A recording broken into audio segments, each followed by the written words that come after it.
Ilang buwan na rin tayong magkakalala pero pangalan lang ang tanging alam ko tungkol sa'yo. Nasaan ba mga magulang mo? Tanong ni Ivan kay Rai.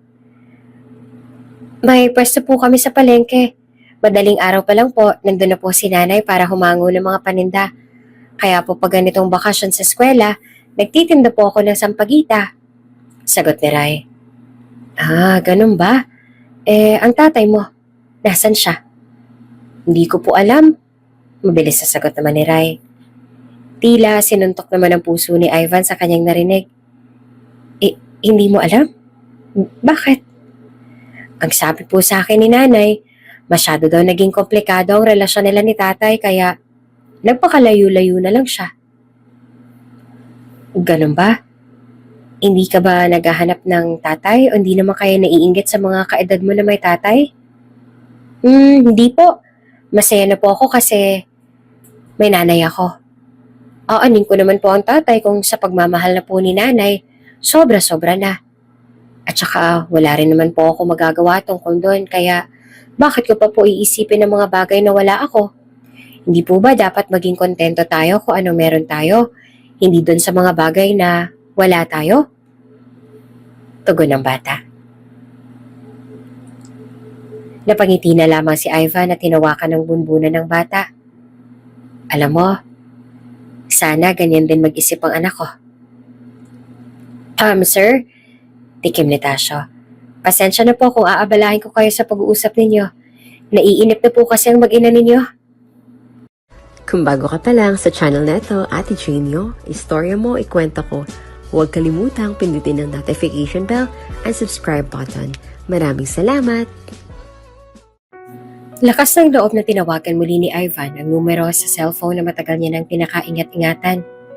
Kahit na lumang modelo ito at pwede nang ipamataw sa piko, ay hindi niya ipagpapalit ito sa kahit anong high-tech na cellphone ngayon. Nandito kasi ang lahat ng alaala ng kanyang pinakamamahal na si Amira. Nasa inbox ng cellphone ang mga palitan nila ng mensahe at nandoon din ang huling mensahe sa kanya ni Amira bago pa sila maghiwalay ng landas.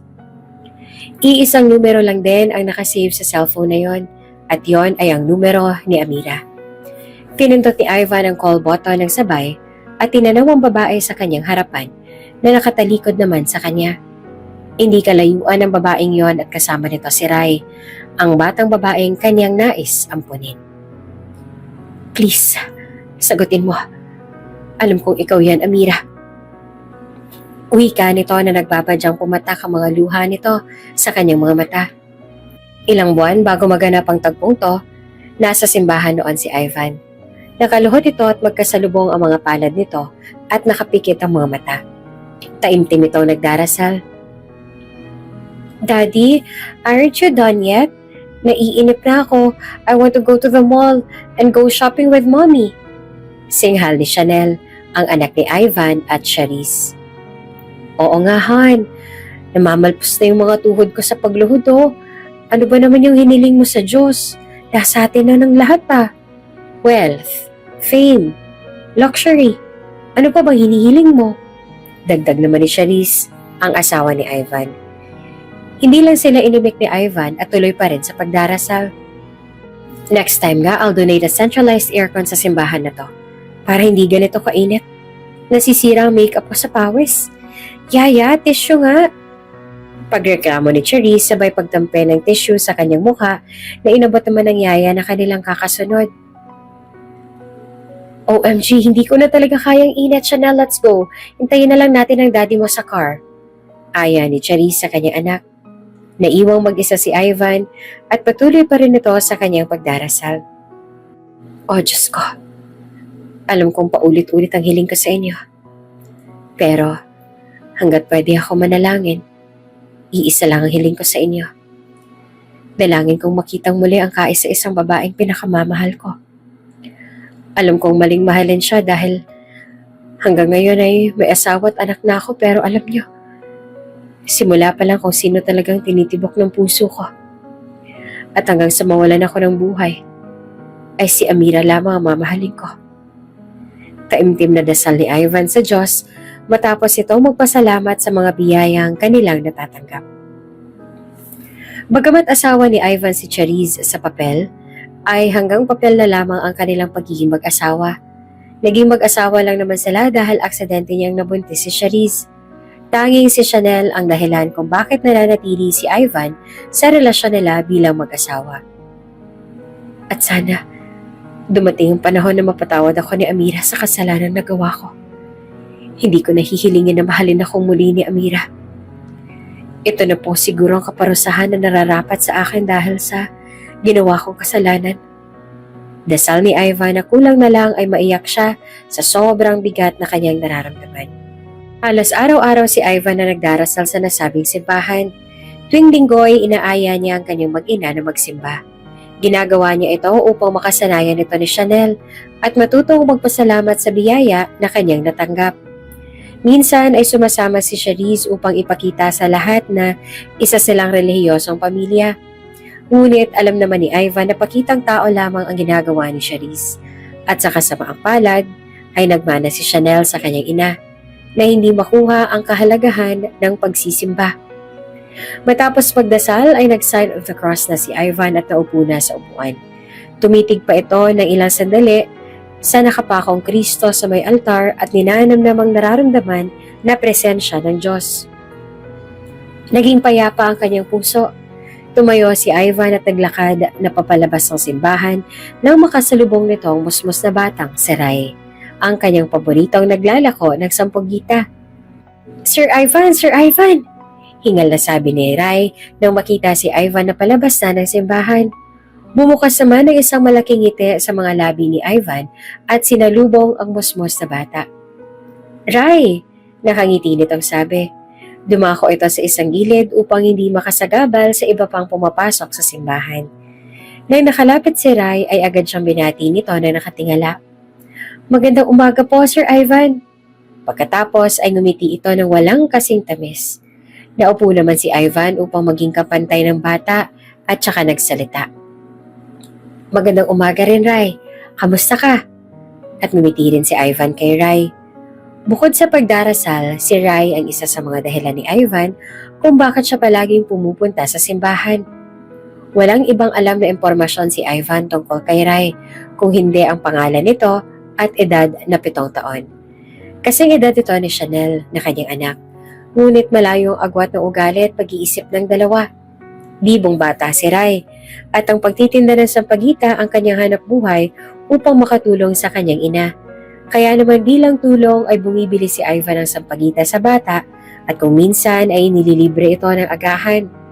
Minsan na rin niyang inalok ang bata na bibilhin niya lahat ng sampagita na kanyang paninda. At huwag nang suklian ang kanyang binibigay na pera ngunit tumanggi ang bata. Ang sabi nito ay magiging unfair yon sa mga kasama niyang nagtitinda rin ng sampagita. Hindi yun patas at ayaw niyang manlamang ng iba. Dagdag pa nito na ang perang mabilis makuha ay mabilis ding mawawala. Nagulat si Ivan sa ganitong mentalidad ng bata.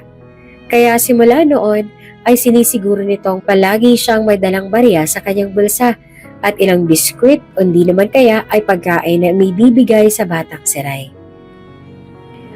Mommy, bakit ang tagal ni Daddy? I'm really bored na. Maarteng sabi ni Chanel. Hi, just play with your iPad. Darating din yun maya-maya. Ewan ko nga ba kasi dyan sa daddy mo. Bakit sa lahat ng simbahan dito sa lugar natin, dito pa niya gustong magpunta ang init-init. Ang dumi-dumi pa. Puro squaming mga nagsisimba. Pwede naman tayo magsimba sa mga sikat na simbahan kung saan nagsisimbang mga elite na katulad natin. Daing ni Charisse. Yeah, you're right, Mommy. Sabi nga rin ng mga classmates ko sa school, dapat daw sa mga ganun tayo mag-church. Hindi tayo bagay sa ganitong lugar because we're rich, right? Pagmamalaki pa ni Chanel. Napailing na lamang si Mang Tasyo sa kanyang mga naririnig mula sa mag-ina. Madam Charisse, ako po ay magpapaalam lang na lumabas. Wala pa naman po si Sir Ivan, magpapahangin lang po ako. Paalam ni Tasyo. Paglabas ng matanda ay agad itong nagtungo sa simbahan. Sinasabi ko na nga ba? Kaya nagtatagal itong si Ivan. Wika nito habang nakatanaw kay Ivan at sa bata nitong kausap na si Ray. Nakaupo ang dalawa sa dulong upuan ng simbahan kaya naman mabilis itong nakita ng matanda. Ilang buwan na rin tayo magkakalala pero pangalan pa lamang ang tanging alam ko tungkol sa iyo. Nasaan nga bang mga magulang mo? Tanong ni Ivan kay Rai. May pwesto po kami sa palengke. Kaya po madaling araw pa lang po nandun na si nanay para humango ng mga paninda. Kaya po pag ganitong bakasyon sa eskwela, nagtitinda po ako ng sampagita. Sagot ni Rai. Ah, ganun ba? Ang tatay mo nasaan? Hindi ko po alam. Mabilis sa sagot naman ni Rai. Tila sinuntok naman ang puso ni Ivan sa kanyang narinig. Hindi mo alam? Bakit? Ang sabi lang po sa akin ni nanay, masyado daw naging komplikado ang relasyon nila ni tatay. Kaya nagpakalayo-layo na lang siya. Sagot ni Rai na tila hindi alintana na wala siyang tatay. Ganun ba? Hindi ka ba naghahanap ng tatay? O hindi ka ba naiinggit sa mga kaedad mo na may tatay? Hindi na napigilan ni Ivan na mag-usisa sa personal na buhay ng bata. Umiling lamang si Rai. Hindi po. Masaya na po kasi ako dahil may nanay naman ako. Aanin ko po ang tatay kung sa pagmamahal po ni nanay ay sobra-sobra na.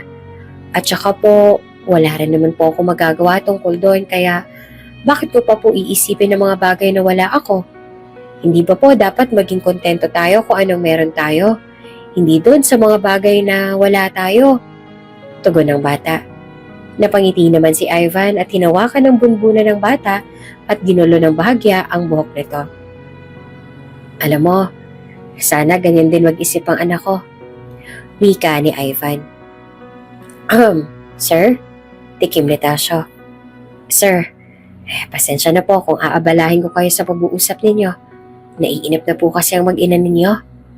Mas lumapit si Tasyo at humina pa ang boses. Nagre-reklamo na po sila. Bakit daw po ang tagal ninyo? Pabulong na sumbong ng matanda kay Ivan. Napabuntong hininga si Ivan. Gusto pa sana niya makipagkwentuhan kay Rai, ngunit nang dahil sa sinabi ni Tasyo, ay kailangan niya nang umalis. Sige po, Manong. Susunod na po ako. Nasa sasakyan na po ba mga binili natin para kay Rai? Tanong ni Ivan. Oo, nasa may likuran. Siya ako nang kukuha ng mga yon para magkaroon pa kayo ng ilang minuto na pag-uusap. Ani ng matanda.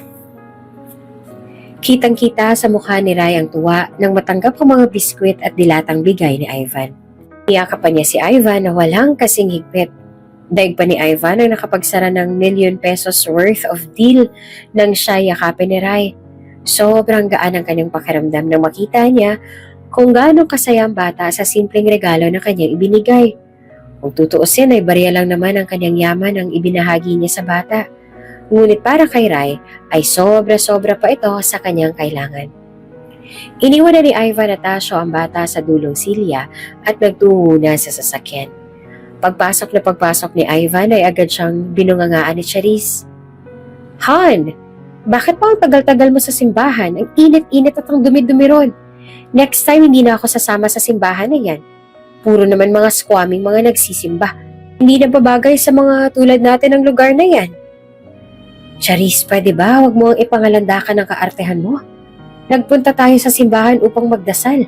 Hindi para pulaan ang simbahan. Sambit ni Ivan. Kahit na. Ano na lang sasabihin ng mga kumari ko? Na sa cheap na simbahan tayo nagsisimba.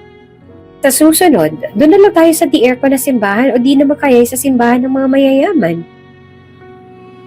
Aya pa ni Charisse. Hindi naman sumagot si Ivan at gumisi na lamang. Patuloy pa rin ang pagdagdag ni Charisse at bumaling na lang ito sa bintana ng sasakyan kung saan ay tanaw pa rin niya si Rai. Nakita niyang pinaparte-parte na nito ang binigay niyang biskwit at ibinahagi sa iba pang batang nagtitinda rin ng sampagita. Mommy, please stop it na! Sigaw naman ni Chanel. Manong, let's go to the mall na lang. Gusto kong bumili ng bagong dolls and playhouse and dress and shoes. Ani ni Chanel. Napabaling naman si Ivan sa kanyang anak. Hindi ba't kabibili pa lang natin ng dolls at dresses? Bakit bibili ka na naman? Daddy, I want a new one. Stella have the same doll na binili natin at ayoko may katulad ako na doll. Tapos nasuot ka na yung dress nung nag-play kami sa house nila last time. Baka sabihin ni Stella paulit-ulit ako ng dress kaya I must have a new one. Paliwanag ni Chanel. No? Mabilis na sagot naman ni Ivan. Manong, sa mansyon na tayo. Utos ni Ivan. Ilang minuto pa ang nakalipas at nakarating na sila sa mansyon. I hate you, Daddy. I hate you. Sigaw ni Chanel pagbaba ng sasakyan at tumakbo ito papasok ng mansyon. Dumiretso ito sa kanyang kwarto at sinara ang pinto ng pabalibag.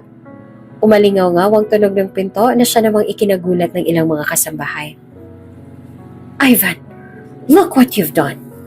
Bakit ba kasi tinitipid mo ang anak mo? She is our only daughter. Mayaman naman tayo. So what's the reason bakit ayaw mo siyang ibili ng bagong dolls at dress? Galit na tanong ni Charisse. Yan, dahil sa ganyang attitude niya. She's already 7 years old.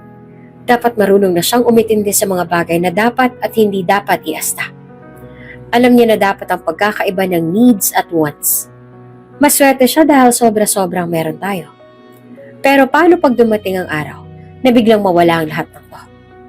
Paano, Charisse? San pupulutin ang batang yan? Ni magpasalamat, hindi yan marunong. Iayos mo ugali niyang anak mo, Charisse. Galit na sabi ni Ivan at lumakad papuntang pinto palabas. Ivan, saan ka pupunta? Habol ni Charisse. Hindi pa tayo tapos mag-usap. Bumaling si Ivan. Kung saan hindi ko maririnig ang ingay ninyong mag-ina. Tugon ni Ivan at tuluyan ang lumabas ng pinto. Paglabas ng pinto ay tinawag kaagad ni Ivan si Manong Tasyo at inutusang ipag-drive siya kahit saan. Agad na namang sumunod ang matanda at inihanda ang kotse. At dito nagtatapos ang ating unang kabanata. Sir, ito na pong kape ninyo. Hindi na, sa office ako magko-coffee. Hindi. Sigaw ni Amira. Iinumin mo tong kape mo o ibubuhos ko lahat sa'yo ng kapeng pinatimpla mo? Ivan, saan ka pupunta? Habol ni Charisse. Hindi pa tayo tapos mag-usap. Bumaling si Ivan. Kung saan hindi ko maririnig ang ingay ng inyong mag-ina. Tugon ni Ivan at tuluyan ng lumabas ang pinto. Paglabas ng pinto ay tinawag kaagad ni Ivan si Manong Tasyo at inutusang ipag-drive siya sa kahit saan. Agad namang sumunod ang matanda at inihanda ang kotse. Nag-away na naman ba kayong mag-asawa? Tanong ng matanda. Bumuntong hininga si Ivan bago sumagot. Ano pa nga ba? Bakit kasi hinayaan kong palakihin ni Charisse si Chanel na sobrang spoiled? Hindi ko na tuloy makontrol yung bata. Naiinis ako sa sarili ko. Wala na akong ginawang tama. Wala nang naging tama sa takbo ng buhay ko. Tahimik lamang na nakikinig ang matanda sa daing ng kanyang amo. Manong, parusa ko ba to dahil sa ginawa ko kay Amira? Tanong ni Ivan. Sir, hanggang ngayon po ba, umaasa pa rin kayo sa pagbabalik ni Amira? Balik na tanong ng matanda. Oo, Manong. Ang pagbabalik na lang ni Amira ang nagiging dahilan ko para bumangon araw-araw. Tugon naman ni Ivan. Si Amira ay isa sa mga kasambahay ni na Ivan noong siya'y binata pa. Maganda si Amira, balingkinita ng katawan, may maputing balat, maamong mukha. Mayroon din siyang bilugang mga mata at matatangos sa ilong. Hindi mo aakalaing siya ay isang kasambahay sa unang tingin. Bukod doon ay magiliw si Amira sa lahat. Ngunit sa kabila nito ay matapang at may paninindigan ang dalaga. Wala sa bokabularyo nito ang magpaapi at sumuko na lang nang hindi lumalaban. Ikaw ang magiging personal maid ni Sir Ivan. Mabait naman si Sir. Kaso, lumapit ng bahagya si Tere, ang mayordoma ng mansyon. Timplahin ng mood ni Sir kaya pagpasensyahan mo na kung masisigawan ka niya palagi.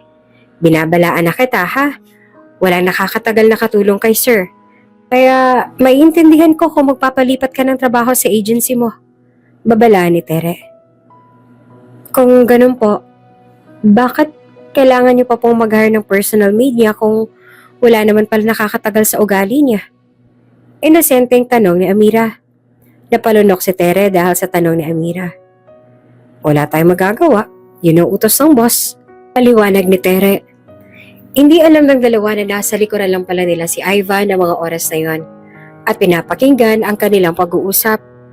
Napangisi na lang si Ivan sa kanyang narinig. Let's see kung ilang araw ang itatagal mo. Nakangisi nitong sabi bago umalis. Madalas sungita ni Ivan si Amira. Halos hangin kung ituring ni Ivan si Amira sa mga unang linggo nito bilang kanyang personal maid. Ngunit isang araw, naisipan ni Ivan na pagtripan si Amira. Ayoko niyan. Gusto ko mainit na kape. Utos ni Ivan kay Amira. Agad namang sumunod si Amira at pinalitan ng kape. Eto na po sir. Pinakulo ko na po yan ng sobra. Sambit ni Amira. Tiningnan lang ni Ivan ang kape at muling tiningnan si Amira. Nagbago na palang isip ko. Mainit ang panahon. Gusto ko ng iced coffee. Napakagatlabi na si Amira dahil nakaramdam na ito ng inis. Ngunit sinunod pa rin nito si Ivan. Makalipas ng ilang minuto ay dala-dala na ni Amira ang iced coffee na punong-puno ng yelo.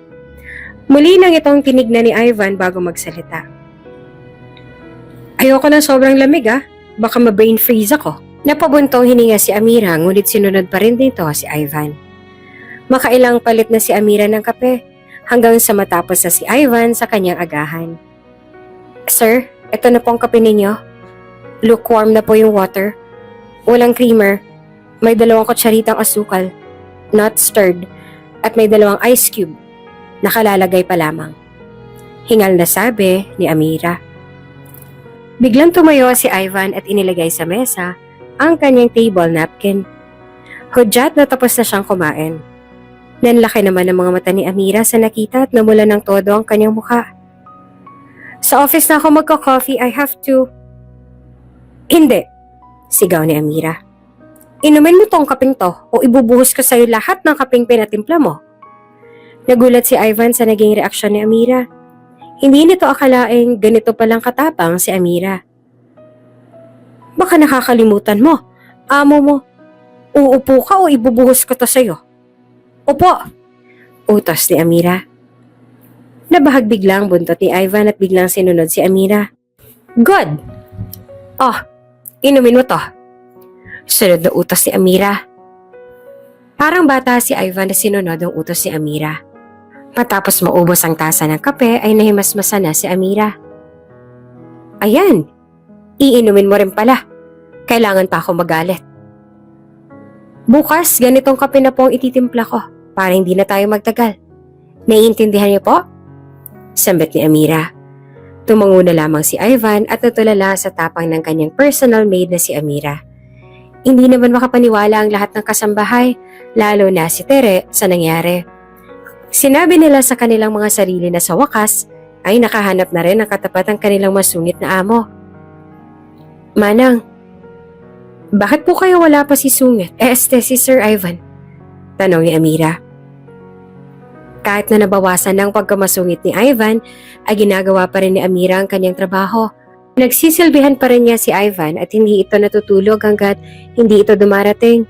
Minsan kasi ay may mga inuutos pa ito kay Amira pagdating nito galing opisina. Nako, baka umagahin niyo na uwi dahil yung mag-hangout ba ang tawag ba doon? Ani ng matanda. Maaga kasing umuwi si Tasho, pinuuna na raw siya ni Sir dahil mag-hangout daw sila. Akalain mong may kaibigan pala si Sir sa ugali niyang yun, ano? May ka-hangout siya siguro, hindi ko rin alam. Wala namang kinikwento ang batang yun mula nung namayapang papa niya. Mabait na bata naman niya si Sir Ivan. Naging ganyan lang siya simula nung mawala ang papa niya. Wala na kasi siyang naging kakampi simula nun. Hindi naman niya masuway ang mama niya dahil sila na lang dalawa ang magkaramay sa buhay. Pagkwento pa ni Tere. Natahimik naman si Amira at napaisip. Matyagang hinintay ni Amira ang kanyang boss. Total, at hindi rin naman siya makatulog. Naglagi ito sa garden hanggang sa isang malakas na businang umalingaw-ngaw sa kanilang tapat ng 10 oras na ng gabi. Sandali lang! Parang ewan naman to, sandali!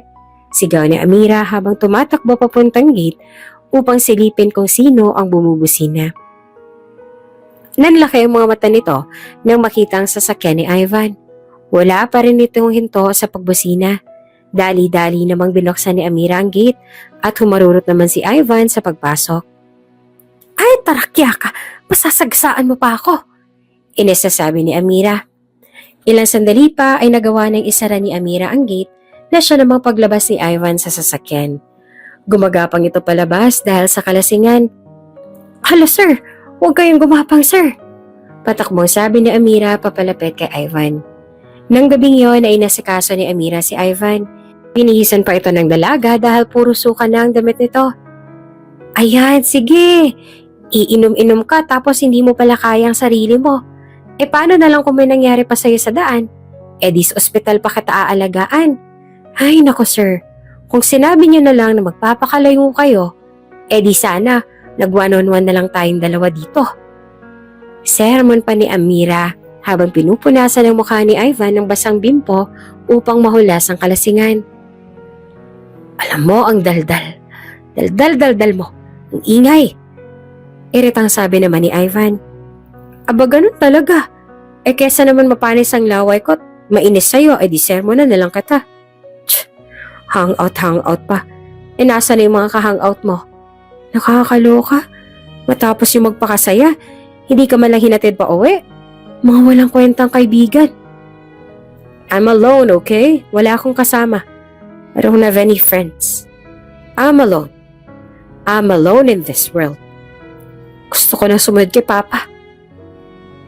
Umiiyak na sabi ni Ivan habang nakataas ang dalawang kamay na tila may inaabot. Napahawak naman sa kanyang dibdib si Amira sa gulat. Nako sir, magunos dili ka.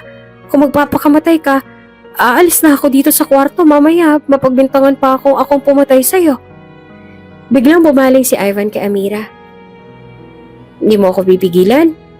Bigla nitong tanong. Hindi. Mabilis na sagot naman ni Amira. Dahil hindi ka naman makikinig kung pipigilan kita, di ba? Tama ako? Nalulunod ka kasi sa lungkot at walang ibang makakapag-ahon sa'yo sa kalungkutan kundi ang sarili mo. Kumbaga, kailangan nating damhin ang sakit dahil lahat ng feelings naman natin valid. Nagiging invalid lang naman ang lahat sa mga nagiging kilos natin. Tulad niyan. Valid na malunod ka sa kalungkutan pero invalid kung magpapatiwakal ka. Sa mga sinabi ni Amira ay biglang nawala ang kalasingan ni Ivan at napatitig sa dalaga habang patuloy ang pagpupunas nito sa kanyang muka. Oo, tama ka nga sa sinabi mo. Mahinang wika naman ni Ivan. Ang sakit ng... Babangon na sana si Ivan nang mapansin nito ang isang babaeng nakaupo sa isang silya sa gilid ng kanyang kama. Nakanganga pa ito at naghihilik ng kay lakas. Hindi pala panaginip ang lahat. Totoo palang inasikaso niya ako magdamag. Ani ng binata. Pinagbasta niya si Amira. Alam nitong maganda si Amira ngunit mas gumanda ang dalaga sa kanyang paningin ng oras na yon. Kahit nakanganga itong matulog at akala mo'y lalaki kong humilik sa lakas. Salamat, Amira. You're the only person na hindi nagparamdam sa akin na kinakawaan ako. Nakangiti nitong sabi. Simula ng araw na yon ay nagbago ang trato ni Ivan sa dalaga. Manang Tere, tell me about Amira. Tanong ni Ivan sa kanilang mayordoma, isang buwan makalipas ang araw na yon. Sir, bakit po? Sisisantihin niyo po ba si Amira? Kinakabahang tanong ni Tere. Natawa naman si Ivan. No, Manang. Actually, I like her. Kaya nga nagtatanong ako tungkol sa kanya. Usisa ng binata. Nadala na ng kakaibang karisma ni Amira si Ivan. Hindi lang kasambahay ang tingin ni Ivan sa dalaga dahil alam ni Ivan na unti-unti na siyang nahuhulog sa dalaga ng panahong yun. Nagpatuloy ang pagtakbo ng mga araw. Tulad ng kinagawian ay nasa simbahan si Ivan upang magdasal. Magtapos magdasal ay hinanap na nito si Ray. Mga bata, nasan si Ray? Tanong ni Ivan. Ay ayun po sir, sabay turo sa kinaroroonan ni Ray. Sir, ang tamlay po ni Ray, nag-aalala po kami. Sumbong ng isa sa mga bata. Agad na nag-alala naman si Ivan. Pinuntahan niya agad si Rai at nilapitan niya ang bata at binate. Magandang hapon po, si... Rai! Napasigaw si Ivan nang biglang nawala ng malay ang bata. Walang pagdadalawang isip niyang isinugod si Rai sa pinakamalapit na ospital. Doc, please, i-check niyo po lahat. Lahat ng test na pwedeng gawin sa kanya. Please, Doc. Tarantang sabi ni Ivan. Hindi naman napakali si Ivan, parot parito siya sa may emergency room habang inaalam ng doktor kung ano bang nangyari kay Rai. Habang pinagmamasdan ni Ivan si Rai na nakahiga sa hospital bed, ay doon nabuo ang kanyang desisyon. I want to take good care of her, sabi nito sa kanyang sarili. Makalipas ang ilang oras ay nasabi na ng doktor ang kanilang naging findings. Sabi ng bata mula kaninang umaga pa raw siya hindi kumakain. Malamang ay dahil doon kaya siya nawala ng malay. Pero we conducted an overall check-up. As your request, iaakit na po namin siya sa room niya. Sambit ng doktor. Okay, Doc. Maraming salamat po. Ani ni Ivan. Isang VIP room ang inilaan ni Ivan para kay Rai. Nanlalaki naman ang mga mata ni Rai nang makita ang kabuuan ng kwarto. Oh, Rai, bakit wala ka sa bed? Halika nga dito. At binuhat ni Ivan si Rai pabalik na sa kama, tsaka inihiga. Gusto ko po kasi sana na magbanyo. Tapos nagulat po ako sa laki nitong kwarto. Mas malaki pa po to sa bahay namin ni nanay eh. Bulalas ang bata. Ngumiti naman si Ivan at tinawakan ng bunbunan ni Rai at tsaka ginulo ng bahagya ang buhok nito. Ayos na bang pakiramdam mo? Hindi ka pa ba kumakain mula kaninang umaga? At yun ang naging dahilan kung bakit ka nawala ng malay. Nag-aalala na sabi ni Ivan. Opo, sir. Kaso po mahinang kita ni nanay ngayon eh. Tanabi ko na po yung agahan ko para po may kainin si nanay mamaya. Mas kailangan niya pong lakas dahil mas mahirap ang pagtitinda sa palengke. Tugon ng bata. Lalo namang nahabag si Ivan sa sitwasyon ni Rai. Naramdaman ni Ivan kung gaano nitong kamahal ang kanyang ina at natakot itong lumayo ang loob ng bata sa kanya kung ilalayo niya ito sa kanyang ina. Nakatitig si Ivan sa bata habang malalim ang iniisip ng kanyang plano. Nang biglang tumunog ang kanyang telepono. Matapos sagutin, ay nagpaalam ito kay Rai.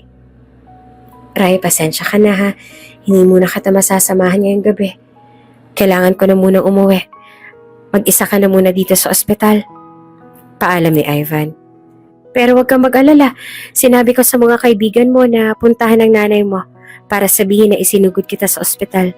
Baka maya-maya lamang ay hindi nandito na ang nanay mo. Biniling ko rin yun sa guard nitong ospital. Maraming salamat po, sir. Ingat po kayo sa pag-uwi ninyo. Sambit naman ng bata. Nakauwi na si Ivan sa mansyon. Pagpasok pa lang niya, ay bumungad na kaagad ang... At dito na nga nagtatapos ang ating kabanata. Rai, gusto sana kitang gawing scholar. Gusto sana kitang pag-aralin. Ani ni Ivan.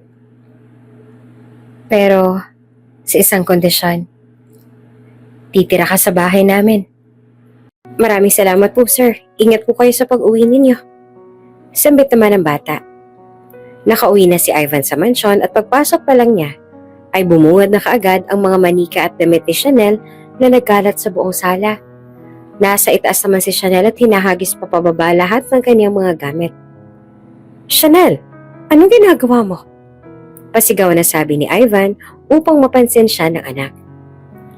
Daddy, you said na bago pa naman ang mga dolls at dress ko so naisip kong sirain ko sila para ibili mo ko ng bago.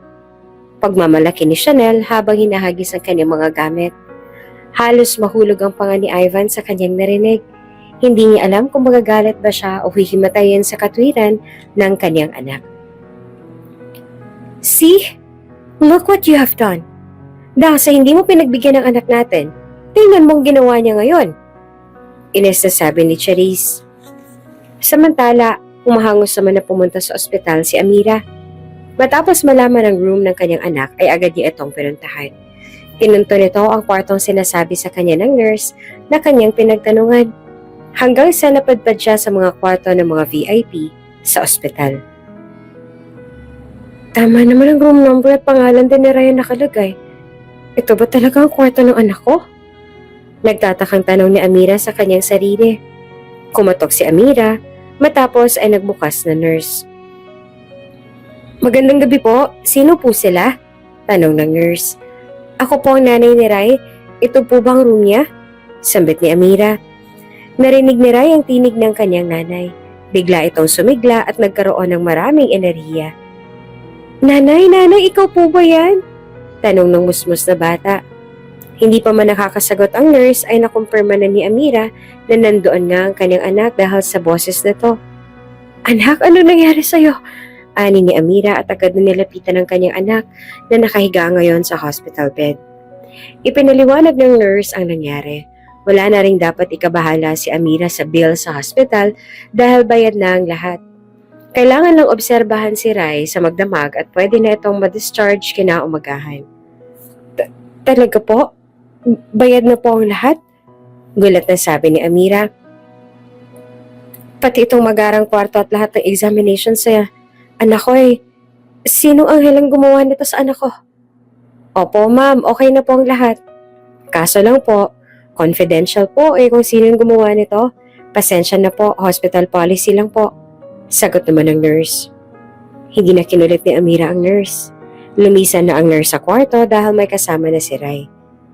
Ano ba kasi nangyari sa'yo anak? Bakit ba hindi ka kumain? Nag-aalala nitong sabi. At saka sino ba yung tumulong sa'yo? Kilala mo ba siya? Sunod-sunod na tanong ni Amira. Nay, huwag po kayo mag-alala. Kilala ko naman po yung tumulong sa akin. Siya po si Sir E. Biglang tumunog ang telepono ni Amira bago pa man nasabi ni Rai ang pangalan ni Ivan. Ay, sandali lang anak ha. Paalam ni Amira at sinagot ang tawag. Nakauwi na rin kinabukasan ang mag-ina. Lumiban muna sa pagtitinda si Rai ng sampagita dahil pinagpahinga siya ng kanyang nanay. Inaasahan na ito ni Ivan ngunit ikinalungkot na rin niya ito dahil gusto niyang makita si Rai ng araw na iyon. Kaya naman na makita ni Ivan ang mga batang kasama ni Rai sa pagtitinda ng sampagita, ay nilapitan niya ito at kinausap. Gusto ko sanang kamustahin si Rai. Masasamahan niyo ba ako sa bahay nila? Tanong ni Ivan. Walang pagdadalawang isip na sinamahan ng mga bata si Ivan sa bahay ni Rai. Rai, babalik ako mamayang tanghalian. Kailangan ko lang sumaglit sa palengke ha? Mabuti na lang at nandun si Nanay Tokayo. O siya, nasa mesa ang sopas. Nasa ref din ang gatas. Initin mo na lang yung sopas bago mo kainin, ha? May tinapay din doon at prutas. Pag nagutom ka, kumain ka. Okay? Bilin ni Amira. Opo, Nanay. Sige, aalis na ako. Paalam ni Amira. Lumabas na ito ng pinto at naiwan na mag-isa si Rai. Ilang segundo lang ay siya namang pagkatok ng mga kaibigan ni Rai na nagtitinda rin ng mga sampagita. Rai? Rai! Tawag ng mga ito. Lumabas si Rai at laking gulat nito na makita si Ivan sa labas. Sir Ivan? Gulat itong sabi. Masayang-masaya si Rai na makita si Ivan. Ganoon din si Ivan. Matapos ihatid si Ivan ng mga bata ay bumalik na ang mga ito sa pagtitinda. Todo asikaso naman si Rai kay Ivan. Matapos pumasok ni Ivan sa munti nilang bahay, ay pinaupo ito agad ni Rai at inalok ng maiinom.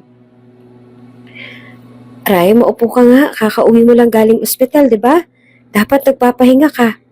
Ani ni Ivan. Napakamot naman sa kanyang batok si Rai at sinunod si Ivan. Pinagbasa ni Ivan ang munting tahanan ni Rai. Kahit na ito'y munti lamang, ay malinis at maayos ito.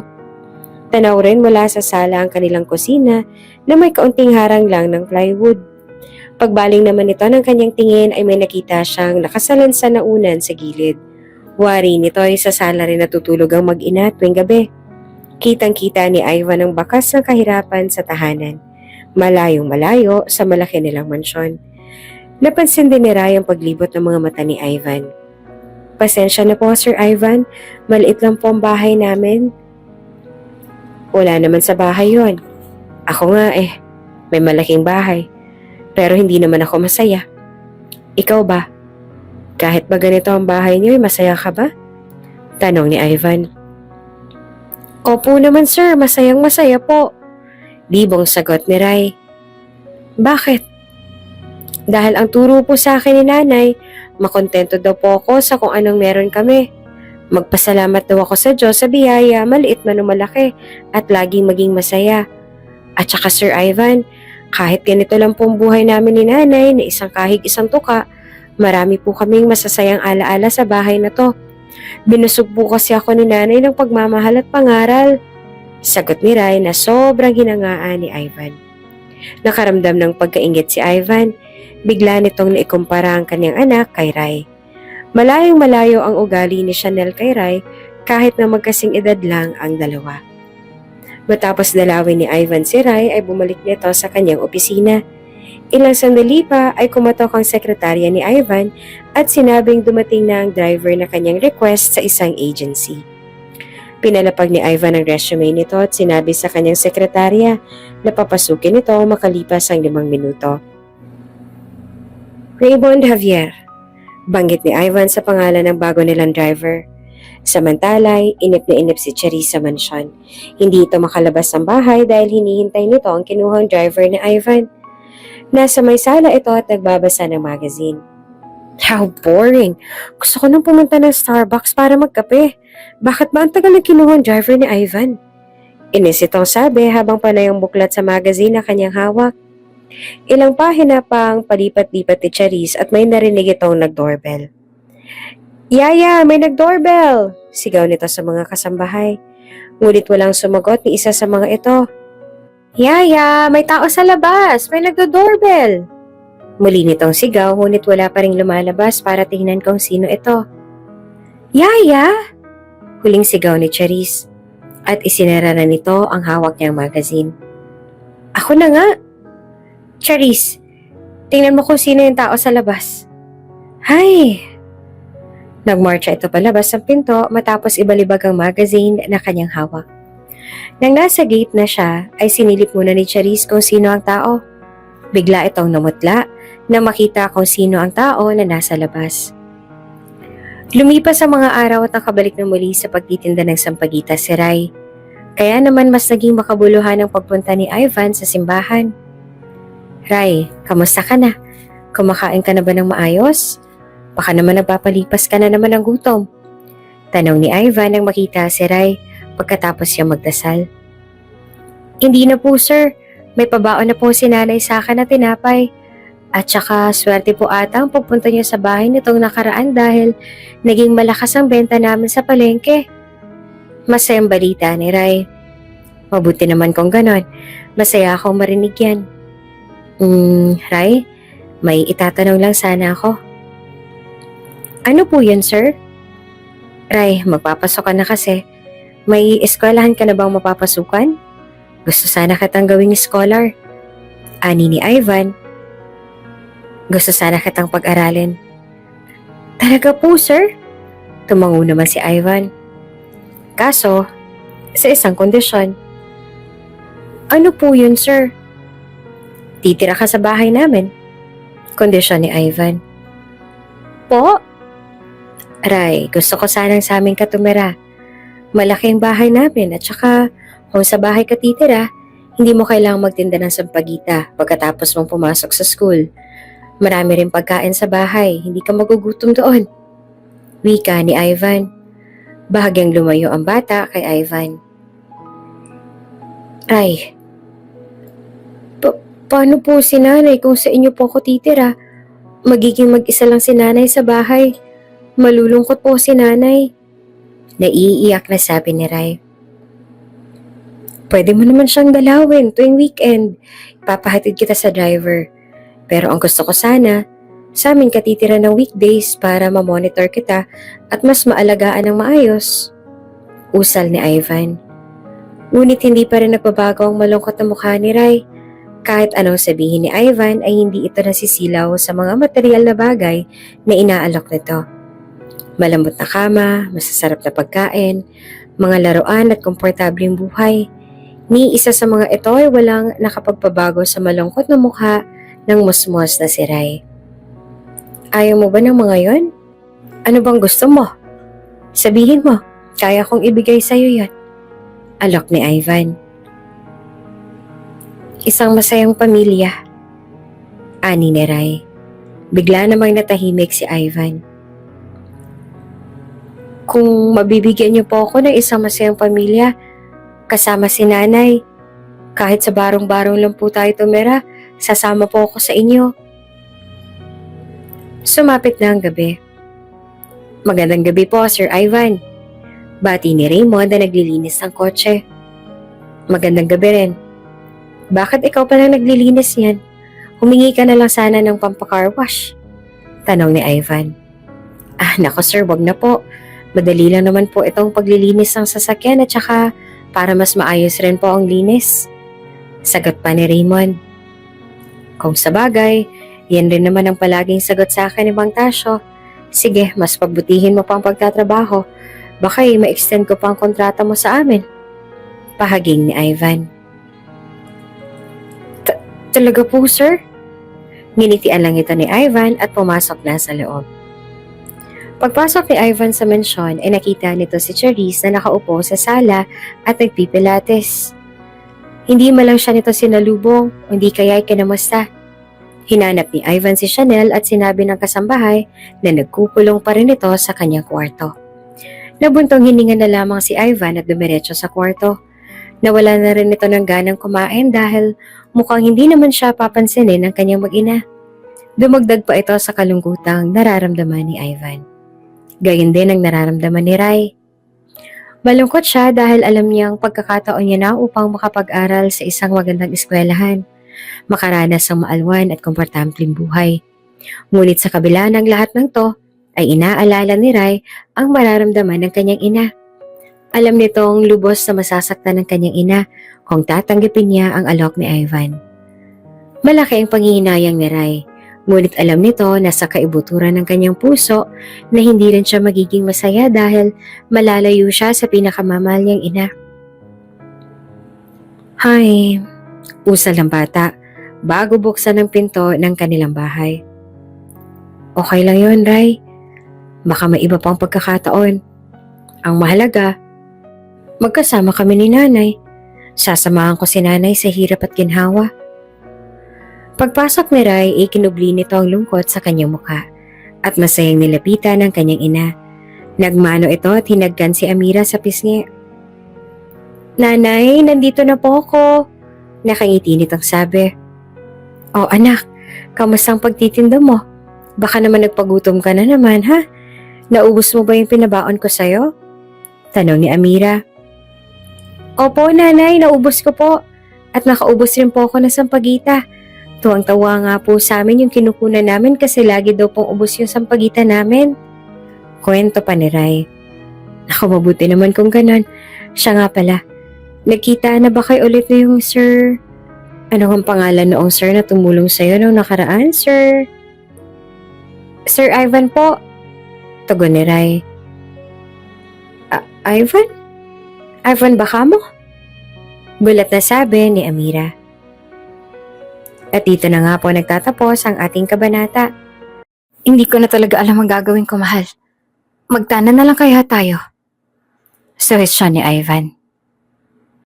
Ano ang pangalan nung sir na tumulong sa'yo noong nakaraan? Sir Ivan po. Tugon ni Rai. Ivan? Ivan baka mo? Gulat na sabi ni Amira. Opo, hindi ko po ba nabanggit sa inyong pangalan niya, nanay? At napansin ni Rai ang pamumutla ng kanyang nanay matapos marinig ang pangalan ng lalaking tumulong sa kanya. Nay, ayos po ba kayo? Hindi naman pinansin ni Amira ang tanong ng kanyang anak. Natulala ito sa kawalan at tila naging malalim na ang iniisip. Ivan. Hindi naman siguro si Ivan ang tinutukoy ni Rai. Marami namang Ivan sa mundo. Tama, nagkataon lang ang lahat. Tura ni Amira sa kanyang sarili. Nay? Ulit na tawag ni Rai sa kanyang nanay. Ha? Anak, may sinasabi ka? Ayos lang po ba kayo, Nay? Tanong ni Rai. Oo naman. Ano kasi may naalala lang ako bigla. Nay, may sasabihin po sana ako sa inyo. Nagkita po kasi kami ni Sir Ivan kanina at may Inalok po siya sa akin, panimula ni Rai. Noong una ay walang balak si Rai na sabihin ay naging usapan nila ni Ivan. Ngunit hindi niya kaya maglihim ni Rai sa kanyang ina. Sinabi nito ang alok ni Ivan at tulad ng inaasahan, nalungkot ang kanyang ina. Hinawakan ni Amira ang mga balikat ng kanyang anak. Anak, pasensya ka na kung hindi ko kayang ibigay sa iyo ang marangyang buhay ha. Patawarin mo si nanay. Nagsusumikap naman ako para mabigay sa iyo maginhawang buhay eh. Pero hanggang dito pa lang talaga ang kaya ko. Patawarin mo ako anak. Umiiyak na sabi ni Amira. Nay, huwag po kayong mag-alala. Huwag po kayong umiyak. Hindi ko naman po tinanggap yung alok ni sir eh. Dahil ayoko pong iwan kayo. Hindi ko po kaya malayo sa inyo. Ayoko lang pong itago sa inyong tungkol dito. Nakakapanghinayang man po ang alok ni sir pero alam ko pong hindi po ako magiging masaya. Hindi ko po kaya kayong iwan, Nay. Kayo pong buhay ko. Kaya ko pong tiisin ang lahat basta kasama ko po kayo. Tuluyan na ring umiyak si Rai at niyakap ang kanyang ina.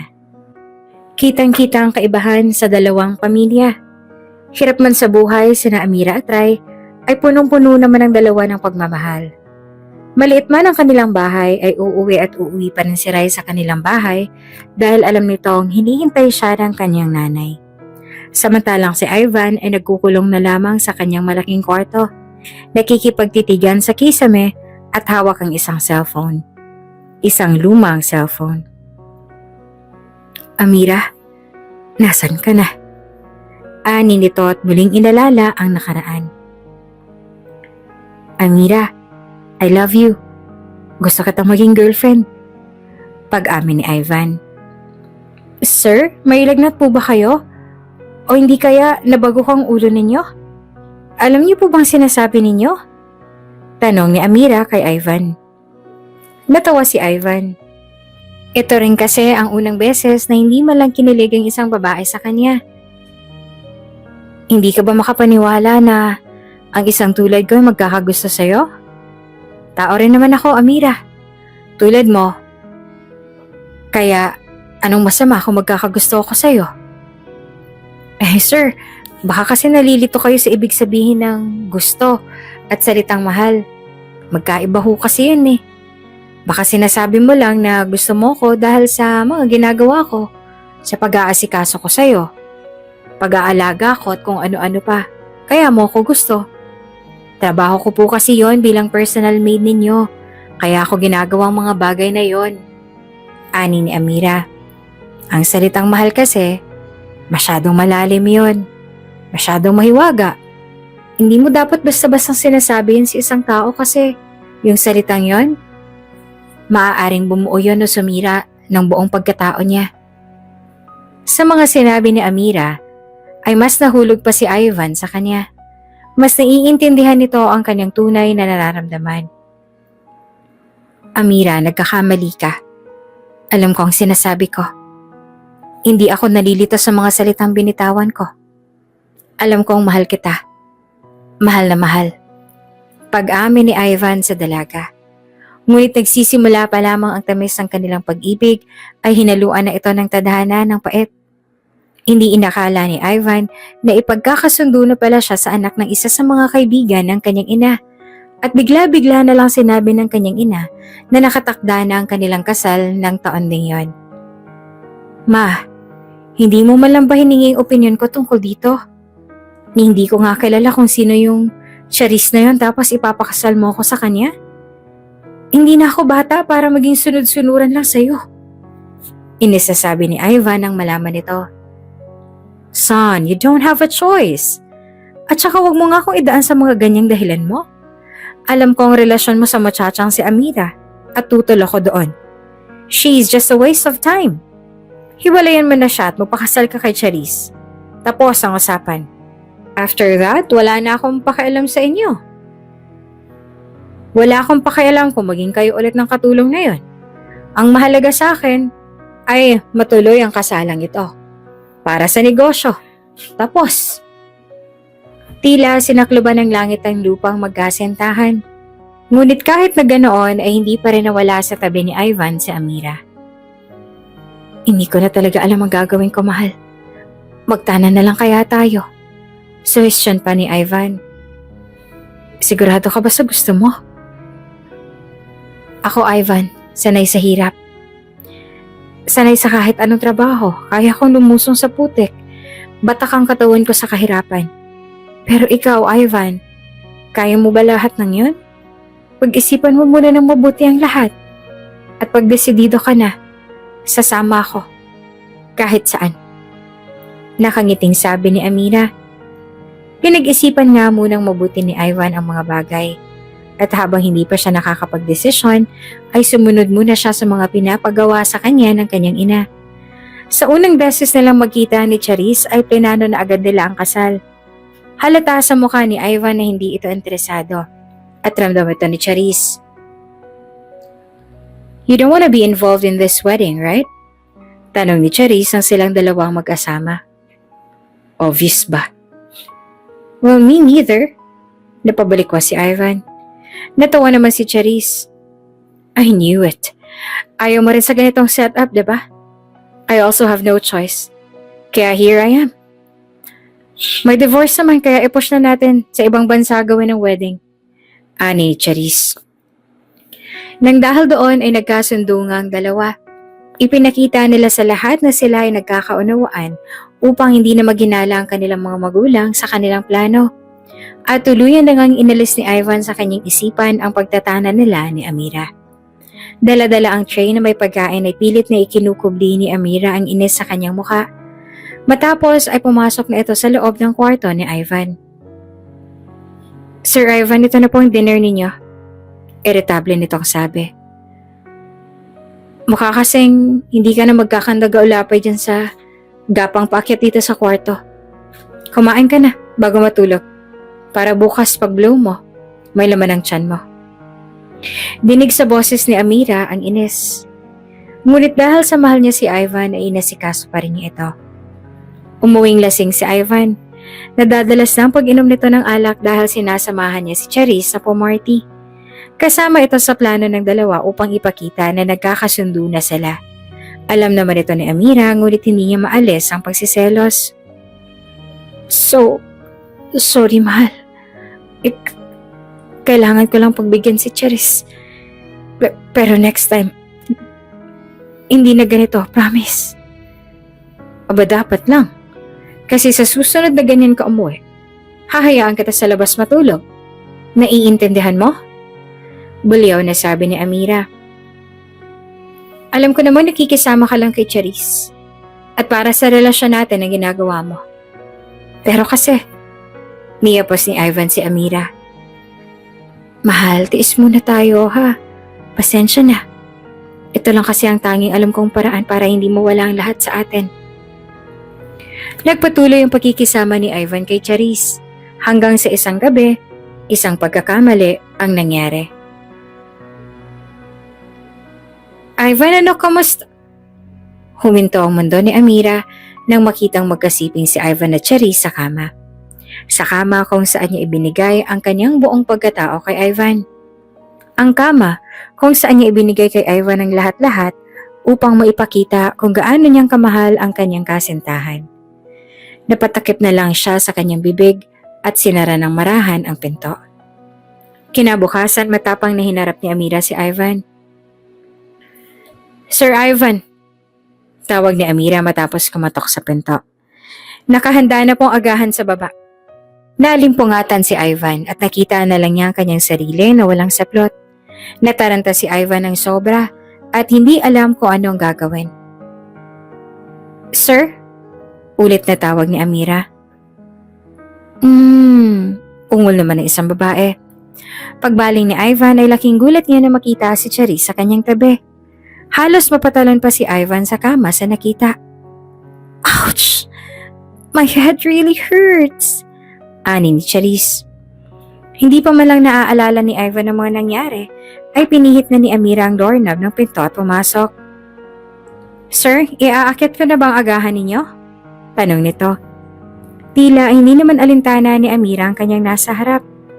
Namutla naman si Ivan ng sobra. Samantalang si Charisse naman ay panay pa rin ng daing dahil sa sakit ng kanyang ulo. Amira, yun lang ang tanging nasabi ni Ivan. Sige po sir, iaakit ko na lang po ang agahan ninyo. Ani Amira sabay sara ng pinto. Hindi alam ni Ivan kung paano ipapaliwanag ang nangyari dahil kahit siya ay hindi niya alam kung anong nangyari nung gabing yon. Ginawa ni Amira ang kanyang sinabi. Inakyat niya ang agahan ng dalawa at pinagsilbihan ng mga ito. Nang umaga ding yon, ay umalis si Charisse na para bang walang nangyari. Amira, pwede ba kitang makausap? Tanong ni Ivan. May ipag-uutos po ba kayo, sir? Wala naman. Gusto ko lang sana magpaliwanag sa nangyari kanina. Ani ni Ivan. Sir, ano po bang kailangan niyong ipaliwanag? Na hindi mo alam kung paano nangyari ang lahat? Nalasing ka lang? Na nagising ka lang at katabi mo na si Ma'am Charisse? Anong sasabihin mo sa akin na walang nangyari? Ano? Alin sa mga kasinungalingan na yun ang sasabihin mo? Pasigaw na sabi pa ni Amira. Mula nung araw na yon ay nanlamig na si Amira sa kanya. Hanggang sa humantong na nga ang lahat sa pag-alis ni Amira sa mansyon na walang paalam kay Ivan. Manang Tere, bakit hindi niyo man lang sinabi sa akin na aalis na pala si Amira? Gigil na sabi ni Ivan. Sir, pasensya na po. Pero sa pagkakataong to, gusto kong ibigay kay Amira ang respeto. Amo kita, sir. At malaking paggalang ko sa inyo. Pero babae rin ako. Katulad ni Amira. At naiintindihan ko siya. Kaya mas minabuti na lang naming huwag mangialam sa nais ni Amira. Masyado siyang nasaktan. Ani ng mayordoma. Mula ng araw na yon ay hindi na nasilayan pa ni Ivan si Amira. Ang tanging bagay na lamang na nagbibigay lakas ng loob sa kanya na makausap si Amira ay tuwing idadial niya ang numero nito sa luma niyang telepono na numero lang ni Amira ang nakalagay sa phone book. Umaasa ito na balang araw ay sasagutin ni Amira ang tawag niya. Hanggat naririnig niya ang pagring ng numero ay hindi siya susuko na balang araw ay muli silang magkakausap. Nay! Tumutunog na naman po ang cellphone ninyo. Puna ni Rai. Hayaan mo lang anak, baka scammer lang yan. Tugon ni Amira. Nay, pwede po magtanong? Ano yan? Bakit po yung cellphone niyo sa tokador palagi niyo po charge? Pero hindi niyo po ginagamit. Nandoon lang po siya sa loob? Inosenteng tanong ni Rai. Ha? Ano ka ba anak? Ginagamit ko yan. Hindi mo lang nakikita.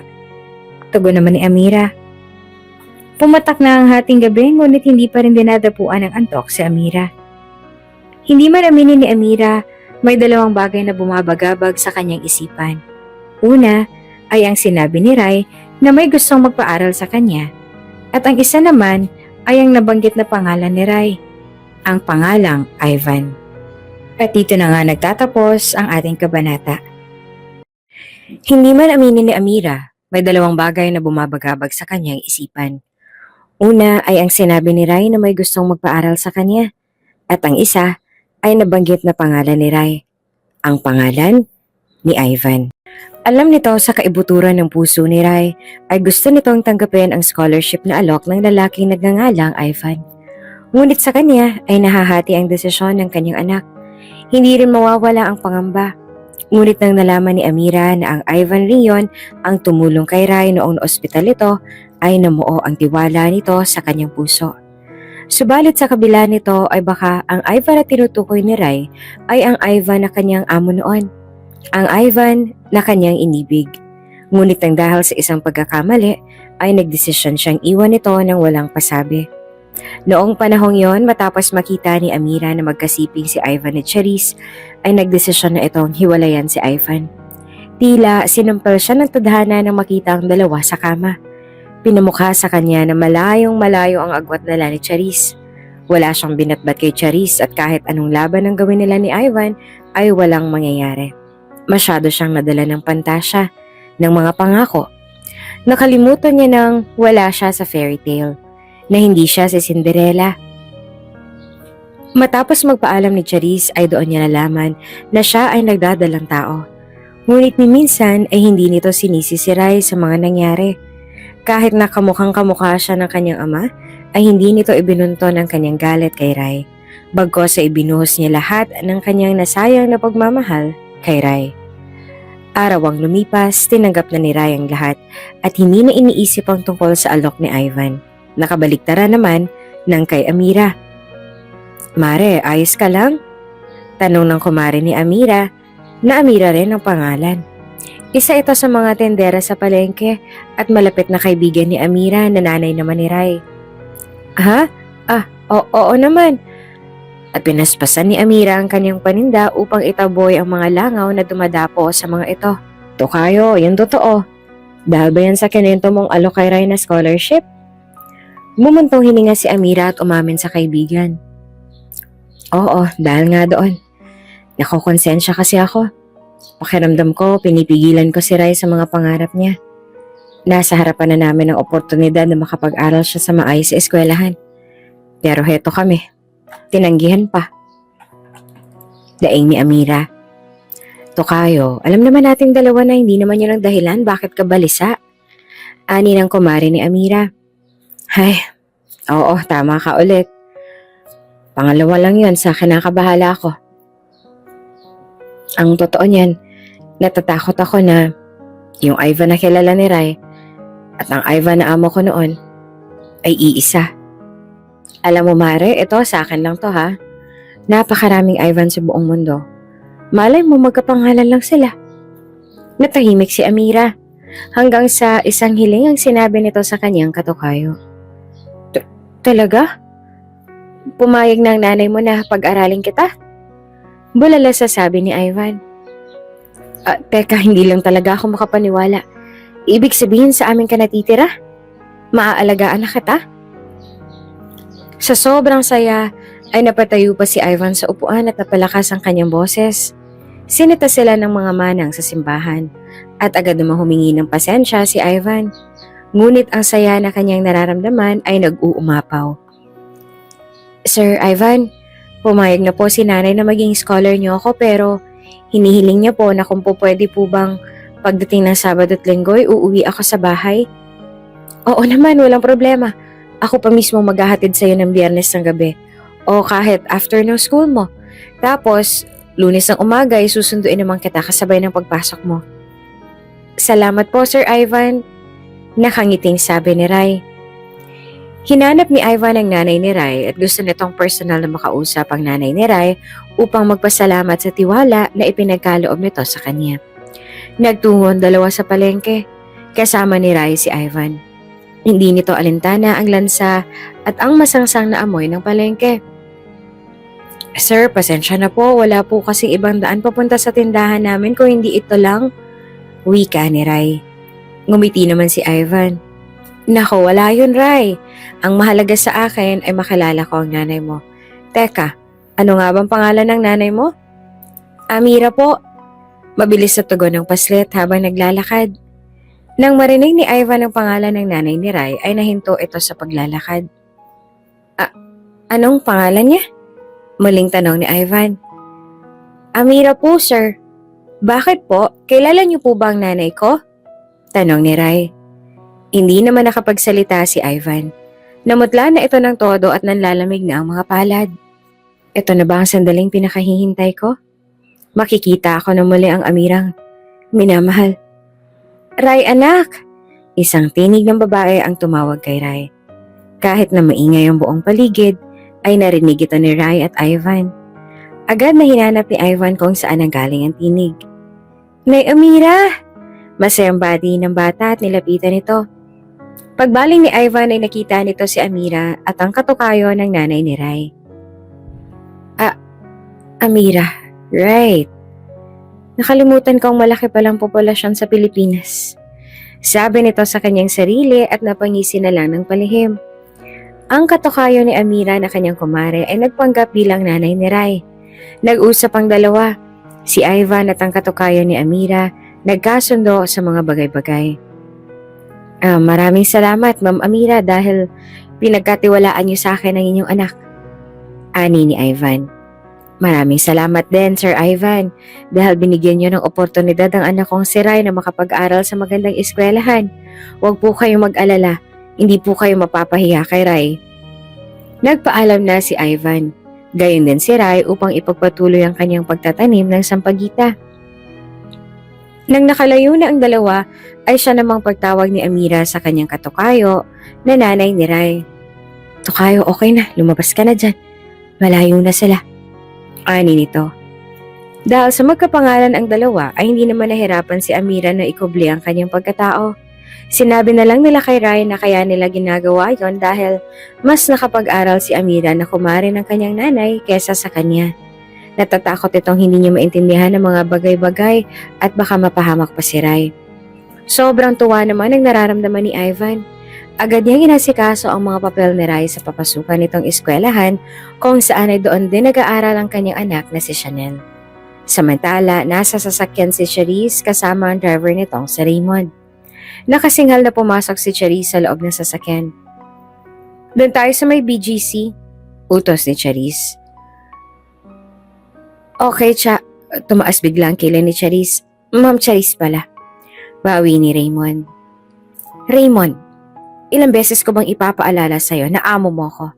Asawa ko si Ivan at wala ka na sa buhay ko. Naiintindihan mo? Ayusin mo yung mga lumalabas sa bibig mo. O ayaw mo sisantihin kita? Opo ma'am, pasensya na po. Drama. Bilisan mo na magmaneho ka na lang. Inisasabi pa ni Charisse.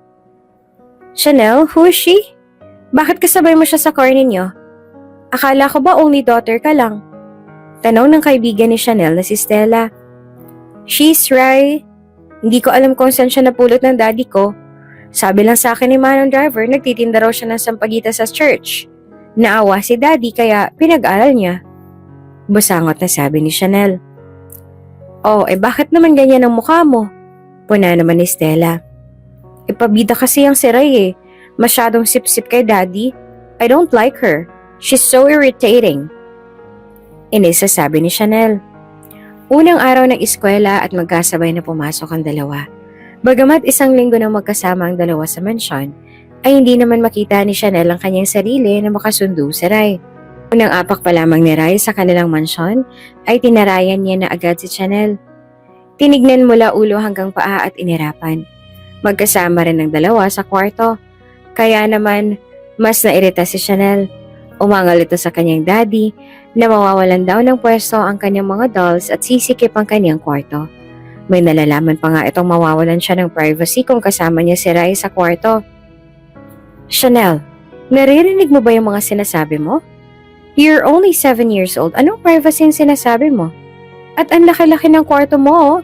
Kahit 4 na queen-size bed, kasya sa loob na sobrang laki. Kaya no, kahit anong sabihin mo at idahilan mo, you and Rai will be in one room. And that's final. Ani ni Ivan.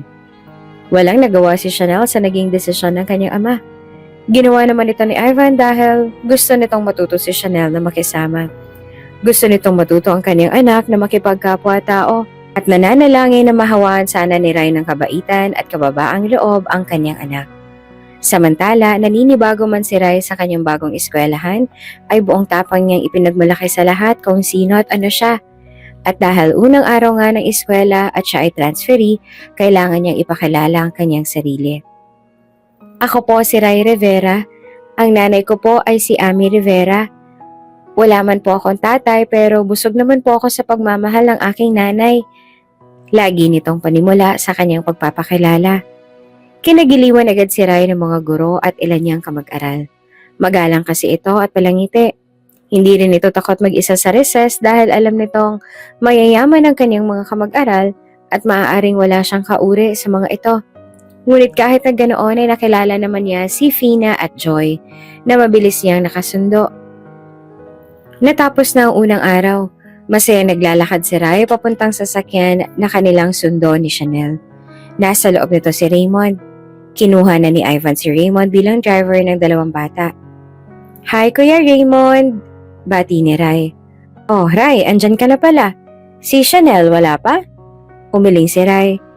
Ay, nako, yung batang yun talaga. Malilate kayo ng uwi niyan. O sige, pumasok ka na sa loob ng sasakyan na hindi ka mainitan. Susunduin ko lang sa loob si Chanel, ha? Utos ni Raymond. Sumunod naman si Rai kay Raymond at sinundo naman ni Raymond si Chanel sa loob ng eskwelahan. Ilang sandali pa at dumating na si Chanel at Raymond. Nagmamarcha si Chanel habang naglalakad habang bitbit ni Raymond ang bag nito. Tumayo sa harapan ng pinto ng kotse si Chanel habang nilalagay naman ni Raymond ang bag ni Chanel sa likod ng sasakyan. "Oh Chanel, bakit hindi ka pa pumasok sa loob?" Pagtataka ni Raymond. "Kuya driver, hindi mo ba ako pagbubuksan ng pinto? Hindi ba driver ka namin?" Mataray nitong sabi. Napakamot ng kanyang batok si Raymond at pinagbuksan ng pinto ang kanyang prinsesitang amo. Pagbukas ng pinto ay nakita kaagad dito ni Rai sa loob. "Oh, bakit nasa loob ka ng car? Ano, nagpapalamig ka sa car namin?" Sita nito kay Rai. "Ay, hindi. Pinapasok lang ako ni Kuya kasi susunduin ka niya sa loob." Tugon ni Rai. "Sa susunod dito ka lang sa labas ng car maghintay, okay? Hanggat wala ako, wala kang karapatang pumasok sa loob. Naiintindihan mo?" At inirapan nito si Rai. "Chanel, anong ugali yan?" Sita ni Raymond. Binalingan naman ng tingin ni Chanel si Raymond. "At sino ka para pagalitan ako? You are just our driver."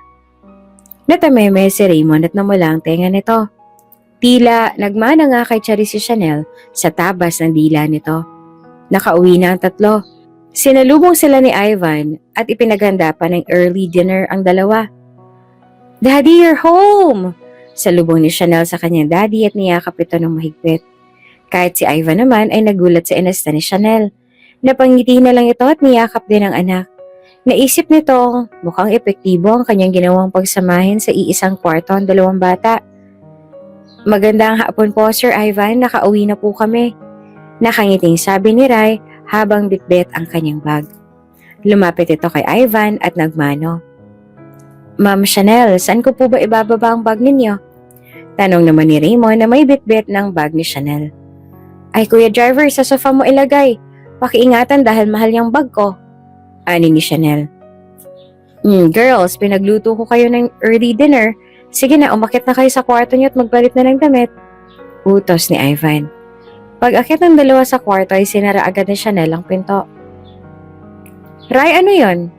Tanong ni Chanel kay Rai. "Ang alin?" Tanong ni Rai habang binababa ang kanyang bag. "Yung ginawa mo kay daddy kanina? Nagpapapansin ka ba? Inaagaw mo ba sa akin ang daddy ko?" Sita naman ni Chanel. "Wala akong inaagaw. Gusto ko lang na magbigay galang kay Sir Ivan kaya ako ginawa yon. Yan kasi ang turo sa akin ni nanay." Tugon ni Rai. "Okay, fine." At tumalukip-kip si Chanel. "Ayokong gagawin mo yun kay daddy, naiintindihan mo?" "Ha? Bakit?" "Dahil ayoko." "Bakit, may angal ka? Baka gusto mong paalisin kita dito sa mansyon. Baka nakakalimutan mo. Ako ang tunay na anak ni daddy. Kaya maniniwala siya sa akin kahit anong sasabihin ko." Hindi na nakaimik si Rai at napayuko na lamang. "Oo nga pala. Hindi ba may homework tayo? Gawin mo na rin yun sa akin.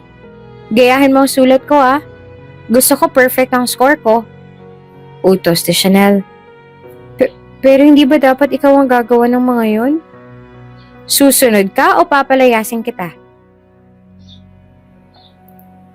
At dahil sa likas na bait na taglay ni Rai, ay hindi na ito nagsalita sa mga ginagawa sa kanya ni Chanel. At dito na nga po nagtatapos ang ating kabanata. Oo nga pala, di ba may mga assignments tayo? Gawin mo rin yung akin. Gayahin mong sulat ko ha. Gusto ko, perfect ang mga sagot ko. Utos ni Chanel. Class, I have checked your exam at may nakakuha ng perfect score. Masayang balita ng guro. At ito ay si Rai. Nagpalakpakan ng lahat sa masayang balita, lalo na ang dalawang kaibigan nitong sina Fina at Joy. Lumapit si Rai sa guro sa harap at kinuha ang kanyang papel. Matapos ay nagsimula ng guro na tawagin isa-isa ang kanyang estudyante upang ibigay ang kanilang naging resulta ng pagsusulit. Chanel? Tawag nito kay Chanel at tinupi ang papel. Tumayo naman si Chanel at kinuha ang kanyang papel na nakatupi. Chanel, please study more. Please see your grades. Ani ng guro. Noong una ay hindi makuha ni Chanel ang ibig sabihin ng guro, ngunit nang buklatin niya ang kanyang papel, ay tagtad ito ng X. Bumalik na si Chanel sa kanyang upuan at agad na itinago ang kanyang papel. Chanel, anong score mo? Sayang, may mali akong 5. Ani Stella na katabi lang ni Chanel sa upuan. Ha? Ako? Isa lang ang mali ko. Pagmamalaki pa ni Chanel. Bagamat marangya ang buhay ni Chanel at nasa kanya na halos ang lahat, ay wala itong pagpapahalaga sa pag-aaral. Tumata kasi sa kanyang isipan na ipapasa siya ng mga guro kahit anong maging marka niya dahil nagbabayad sila ng tuition. Iyon ang lagi niyang naririnig kay Charisse tuwing mapag-uusapan nila ang kanyang lumalagapak na grado sa eskwelahan. Ang hindi nito alam ay nakakapasa lamang siya dahil sa suhol na ginagawa ng kanyang ina na si Charisse sa eskwelahan nito. Palagi ito nagpapadala ng pagkain, di naman kaya nagdo-donate sa school ng kung ano-ano upang punan ang kakulangan na grado ni Chanel. Sumapit na ang recess. Magkakasama si Ray, Fina at Joy sa bench na kanilang pinupwestuhan. Fina, Joy, eto, pinapabigay ni nanay. Ito yung butchi na may palamang munggo at maraming asukal galing palengke. Yung request nyo? Sabay lapag ng plastic. Wow, ito ba yung laging kinakain ng yaya ko tuwing galing silang palengke? Favorite ko to. Bulalas pang sabi ni Fina. Salamat, Ray. Ang bait mo talaga. Next week naman yung kulay orange na ganito rin, ha? Ani naman ni Joy. Magkatulad lang naman ang lasa nun na may kulay lang yun. Wika pa ni Fina. At nagtawanan pa ang tatlo. Yak, ang iwi naman ang kinakain nyo. Ang dirty kaya niyan, yuck. Maarteng sabi ni Chanel na bigla namang sumabat sa tawanan ng tatlo. Tiningnan ni Fina si Chanel. Bakit? Inaano ko ba ng butsi namin? Abat! Fina, tama na. Awat ni Ray. Tch, mga loser. Sabay taas ang kamay ni Chanel at tinapat ito sa kanyang noo na nakahugis letter L ang mga daliri. Hoy Ray, nasaan ang project ko? Hindi ba binigay ko na sa'yo yung kaninang umaga? Pinatong mo sa kama mo. Sagot ni Ray. Natigilan naman si Chanel dahil naaalala nitong hindi niya nadampot ang project na yon sa kanyang kama. Okay, fine. At nagmarcha na ito paalis. Anong problema nun? At saka, bakit hinahanap niya sa'yo yung project niya? Tanong ni Joy. Ano kasi kagabi, sabay namin ginawa yon, baka hindi niya lang maalala kung saan niya nilagay. Kahit na inaapi siya ni Chanel, ay nagawa pa rin niyang pagtakpan nito. Hindi ako naniniwala, sambit ni Fina. Alam namin ni Joy na ikaw ang gumagawa ng mga assignments at project ni Chanel, ano? Hindi kaya. Siya, no? Siyang gumagawa ng mga yun. Umamin ka na, Ray. Kilala namin si Chanel mula kinder. Classmate na namin siya. Hindi lang namin siya sinusumbong na tutor niya ang gumagawa ng mga homework at project niya. Tapos ngayon, ikaw naman. Ang unfair nun, Ray, ah. Siwalat pa ni Joy. Oo, tama si Joy. Hindi magandang konsintihin mong ugaling yun ni Chanel. Hindi siya matututo. Dagdag pa ni Fina. Napabuntong hininga si Ray. Hindi kasi madaling sitwasyon ko. Kung hindi ko naman susundin si Chanel, papalayasin niya ako sa bahay nila. At natatakot naman ako magalit sa akin si Sir Ivan. Alam niyo naman na kaya ako nakakapag-aral dito dahil scholar ako ni Sir Ivan na daddy naman ni Chanel, di ba? Hindi niyo ako katulad na ipinanganak na mayaman. Malungkot na sabi ni Ray. Natapos na ang recess at pumasok na muli ang lahat sa classroom. Okay class, pass your projects. Ani na ng guro. Binuksan na ni Rai ang kanyang bag upang kunin ang kanyang project. Ngunit hindi niya ito makita. Nasaan na yun? Usal ni Rai. Tinaktak pa nito ang kanyang bag. Nakalabas na rin ang kanyang mga gamit dahil baka napailalim lang ito sa mga libro ngunit hindi pa rin niya ito makita. Lagot, nasaan na yun? Usal niya. Rai, is there any problem? Tanong ng guro nang mapansin na nakatayo si Rai. Teacher, nawawala po yung project ko. Usal nito. Miss Rai, hindi ba't kabilin-bilinan ko na hindi na ako tatanggap ng late project? Kung hindi mo yan ipapasa within this day, malaking score ang mawawala sa'yo. Anunsyo ng guro. Ngayon, sino pa ang mga walang project? Buong araw na balisa si Rai ng dahil doon. Dahil malaki ang magiging epekto nito sa kanyang grado. Bukod doon ay pinaghirapan niya ang kanyang project. Ilang araw niyang pinagpuyatan at saksi doon si Ivan na tuwing sisilipin niya ang dalawa sa kwarto ay gising pa si Rai at ginagawa ang kanyang project. Ilang gabi kong pinaghirapan i-drawing yung mga yun. Tapos nawala lang. Umiiyak na sabi ni Rai. Dismissal na noon at naglalakad ang tatlo papuntang waiting area para abangan ng kanilang mga sundo. Habang pinapagaan ang dalawang loob ni Rai, ay hinarangan naman sila ni Chanel at Stella. Hoy Rai! Sabay abot ng kanyang bag kay Rai. Agad naman itong kinuha ni Rai. Sabihin mo kay Kuya Driver kakain pa kami ni Stella sa kantin. Bili ni Chanel at umalis. Nagngit-ngit sa galit ang dalawang kaibigan ni Rai. Itong Chanel na to? Gigil na sabi ni Joy. Joy, kalma, hayaan niyo na siya. Tara na, baka nandun pa ang mga sundunin niyo. Aya naman ni Rai. Natanaw ni Raymond na tulong-tulong na binitbit ni Rai, Fina at Joy ang bag ni Chanel na kay laki. Nagkandatakbo ito upang tulungan ang mga bata. Oh, bakit kayo na naman ang nagbitbit ng bag ni Chanel? Ito po kasing si Rai masyadong mabait, inaabuso na siya ni Chanel. Sumbong pa ni Joy. Ay nako, yung pamangkit, yung batang yun talaga, oh. Amin na nga yan. Baka mamaya makita pa ng ibang mga driver na bitbit niyo yan, mapagalitan pa ako ng mga magulang ninyo. Kinuha na ni Raymond ang bag. Sakto naman na nandoon rin ang sundo ni Joy at Fina kaya nauna na silang umuwi. Ang natira na lamang sa may waiting area ay si Raymond at Rai. Nasaan na naman yung prinsesita natin? Kakain daw po sila ni Stella sa kantin. Tugon naman ni Rai. Ah, ganun ba? Oh, pumasok ka na sa loob. Mainit dito sa labas. Umiling si Rai. Hindi po, dito na lang po ako. Sasamahan ko na lang po kayo dito. Nakangiting sabi ni Rai.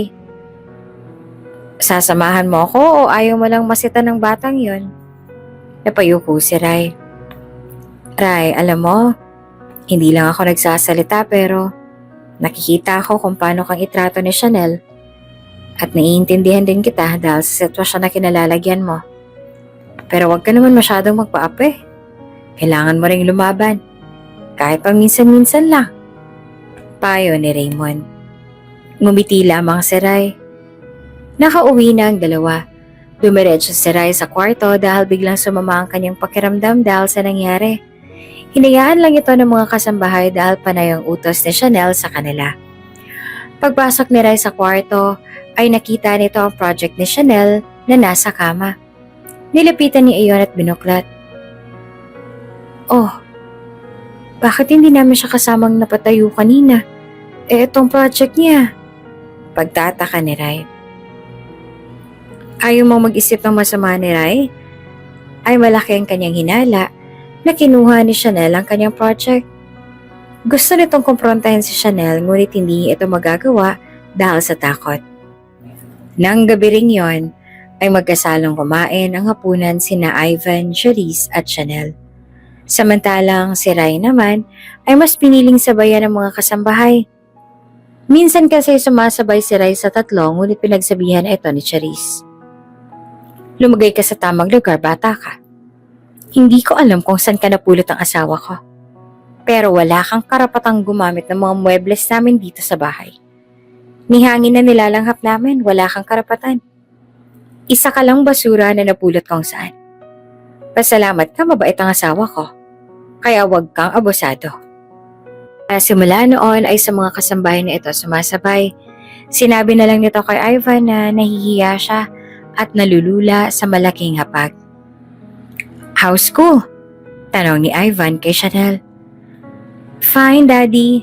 Mabilis sa sagot naman ni Chanel. Mukhang effective na may ka-study buddy ka this year ah. Hindi na kami pinapatawag ng mommy mo sa school para umattend ng conference about your grades. Sabihin mo lang sa akin kung kailangan mo ng tutor, okay? Don't pressure yourself, Chanel. Just what I always tell you, mahalaga ay makapasa ka. I don't need high grades with honors or whatsoever. Passing is enough. Ang mahalaga sa akin ay ang attitude. Maging mabait at marunong kang makisama. Grades are just numbers. But attitude is different. Yes, Daddy. Mahinang sabi naman ni Chanel. Ang hindi alam ni Ivan ay tinatago lang ni Chanel ang mga letter na galing sa kanyang advisor. Ang tanging may alam na lamang dito ay si Charisse. Ito ang gumagawa ng paraan para hindi bumagsak ang kanyang anak at makapasa bawat quarter. Ngunit walang lihim na hindi nabubunyag. Nang dahil sa project na hindi na ipasa ni Rai, ay nabunyag ang lahat. Miss Chanel, please come with me. Gusto sana kitang makausap. Usal ng guro. Lumapit si Chanel at pribadong kinausap ng guro habang abala ang lahat sa kanilang gawain. Chanel, this project, is this yours? Diretsong tanong ng guro. Yes, teacher, it's mine. I have my name on it. Look. Pagmamalaki pa ni Chanel. Napailing ang guro at nakuha pa nitong humawak sa sentido nito. Bakit po, teacher? May problema po ba? Tanong ni Chanel. Okay then. Kung sa'yo talaga ang project na to, then do it again. In front of me. Utos ng guro. Bigla naman namutla si Chanel sa sinabi ng guro. At dito na nga po nagtatapos ang ating kabanata. Kung sa'yo talaga ang project na to, do it again. In front of me. Utos ng guro. Bigla na lang namutla si Chanel sa sinabi ng teacher. Here, ito ang bond paper at lapis. Kahit yung ilang figures lang nitong project na to. Draw this in front of me. Sabi ng guro. Nanginginig na si Chanel. Hindi na nito alam ang gagawin. Ngunit kinuha pa rin ito ang lapis at kunwaring kinukopya ang nakaguhit ng mga hayop para sa kanilang science projects. Pinapanood lang ito ng guro at hinihintay na sabihin ang katotohanan. Ngunit hanggang huli ay hindi pa rin umaamin ng batang si Chanel sa kanyang ginawa. Natapos na gumuhit si Chanel at ipinakita na nito sa kanyang guro ang kanyang gawa. Chanel, alam nating dalawa kung bakit ko sa'yo pinagawa ito. Ani ng guro. Pero teacher, sa akin po talagang project na to. Ako pong gumawa nito. Pilit ni Chanel. Okay then. On Monday, pwede bang isama mo ang mommy mo? I want to talk to her. And I will also call her later, okay? Ani ng guro. Nang nakauwi na si Chanel sa mansyon ay agad itong nagsumbong kay Charisse. It's not my fault. Hindi niya pinaalala sa akin, mommy, yung project ko. And to be fair, I got her project. At yun ang pinasa ko. Paliwanag ni Chanel sa kanyang ina. It's fine, Chanel. Wala kang kasalanan. Ganito. I'll go sa school mo on Monday. Ako ang bahala. Ani na konsentidor na inang si Charisse. Matapos mag-usap ng mag-ina ay pinatawag ni Charisse si Raymond. Raymond, puntahan natin ang bahay ni Naray. Bakit po, ma'am? Bakit ba nangingialam ka? Sa gusto kong puntahan ang bahay nila. Singal na sabi ni Charisse. Sumunod na lamang si Raymond at kinuha niya rin itong pagkakataon upang makausap ng personal si Charisse. Habang nasa sasakyan ng dalawa ay lakas loob na nagtanong si Raymond. Ma'am Charisse, talaga bang anak ni Sir Ivan si Chanel? Hindi ba yun sa kakambal kong si Richard? Diretsong tanong ni Raymond. Anong pinagsasasabi mo? Oo naman, anak ni Ivan si Chanel. Wala na siyang ibang ama, kung hindi si Ivan lamang. Kahit ipa-DNA test natin sila? Ang sabi kasi ni Richard ay may anak kayo. At naniniwala ako sa kanya. DNA?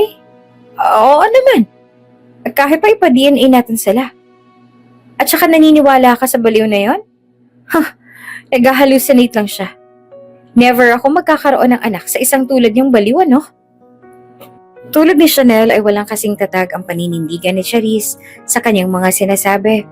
Bukod doon ay wala itong kabang nararamdaman kung sakaling sabihin man ito ni Raymond kay Ivan. Dahil sino namang maniniwala sa isang driver na may kapatid na baliw. Nakarating na si Charisse at agad naman itong pinagbuksan. Oh my gosh. Now I know. Ngayon alam ko ng lahat. I get it. Ani ni Charisse at tiningnan si Amira mula ulo hanggang paa. Ano ginagawa mo rito? Tanong ni Amira sabay hawak sa braso ni Charisse. Hinatak niya ito palabas sabay kabig ng pinto upang isara. Don't touch me, Squammy. Madumi ka. Baka mahawa mo ako ng karumihan mo. Usal nito sabay palo ng mahina sa kamay ni Amira na akala mo ay may nakakahawang sakit. Napipikon man ay inisang tabiyan ni Amira. Tumupad ako sa usapan natin. 8 taon ang nakalipas. Lumayo ako. Umalis. Hindi ko kayo ginulo ni Ivan. Ngayon bakit nandito ka? Anong ginagawa mo rito? Gigil na sabi ni Amira. Ikaw ba talagang may tapang na sabihin sa akin ng mga yan? Hindi ba't ako dapat ang magtanong yan sa'yo? Bakit ba pilit mo pinagsisiksikan ng anak mo sa pamilya namin? Pakana mo siguro ang lahat ng to, no? Tama ba ako? Planado mo lahat ng to para muling angkinin si Ivan at hututan sa pamamagitan ng anak mo kung kaninong Isang malutong na sampalang dumampi sa pisngi ni Charisse. Huwag na huwag mong idadama yung anak ko rito, Charisse. Baka nakakalimutan mo. Kung hindi dahil sa paglayo ko, wala ka sa posisyon mo ngayon. Kung hindi ko iniwan si Ivan, malamang hindi na kayo kasal ngayon at nagpapakasasa sa yaman ng pamilya nila. Napahawak pa si Charisse sa kanyang pisngi sa lakas ng sampal na kanyang natamo. Charisse, wala akong balak na manira ng pamilya na may pamilya. Ginagawa ko lang to para magkaroon ng magandang edukasyon ng anak ko. At hindi ko akalaing magkukrus ang landas ng anak ko at ni Ivan. Kung tutuusin, kayang-kaya ko namang magpakita kay Ivan ngayon eh. Hindi mo ba alam na hanggang ngayon tinatawagan niya pa rin ako? Alam naman nating dalawa na ako ang mahal ni Ivan. At kailanman, hindi na yun magbabago. Pero ako ang asawa, sagot ni Charisse. Oo, alam ko. Ikaw ang asawa. Alam ko naman kung anong lugar ko sa mundong to eh. Kaya kung ayaw mong magulo ang mundo mo, huwag mong subukang kalabanin ako.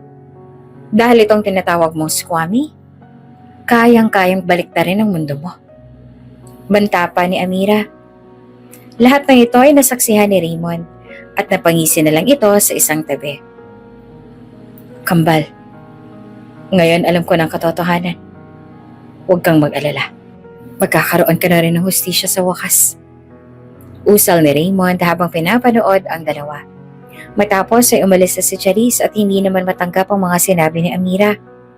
Halos himatayin noon si Amira matapos ang matinding galit na kanyang nararamdaman.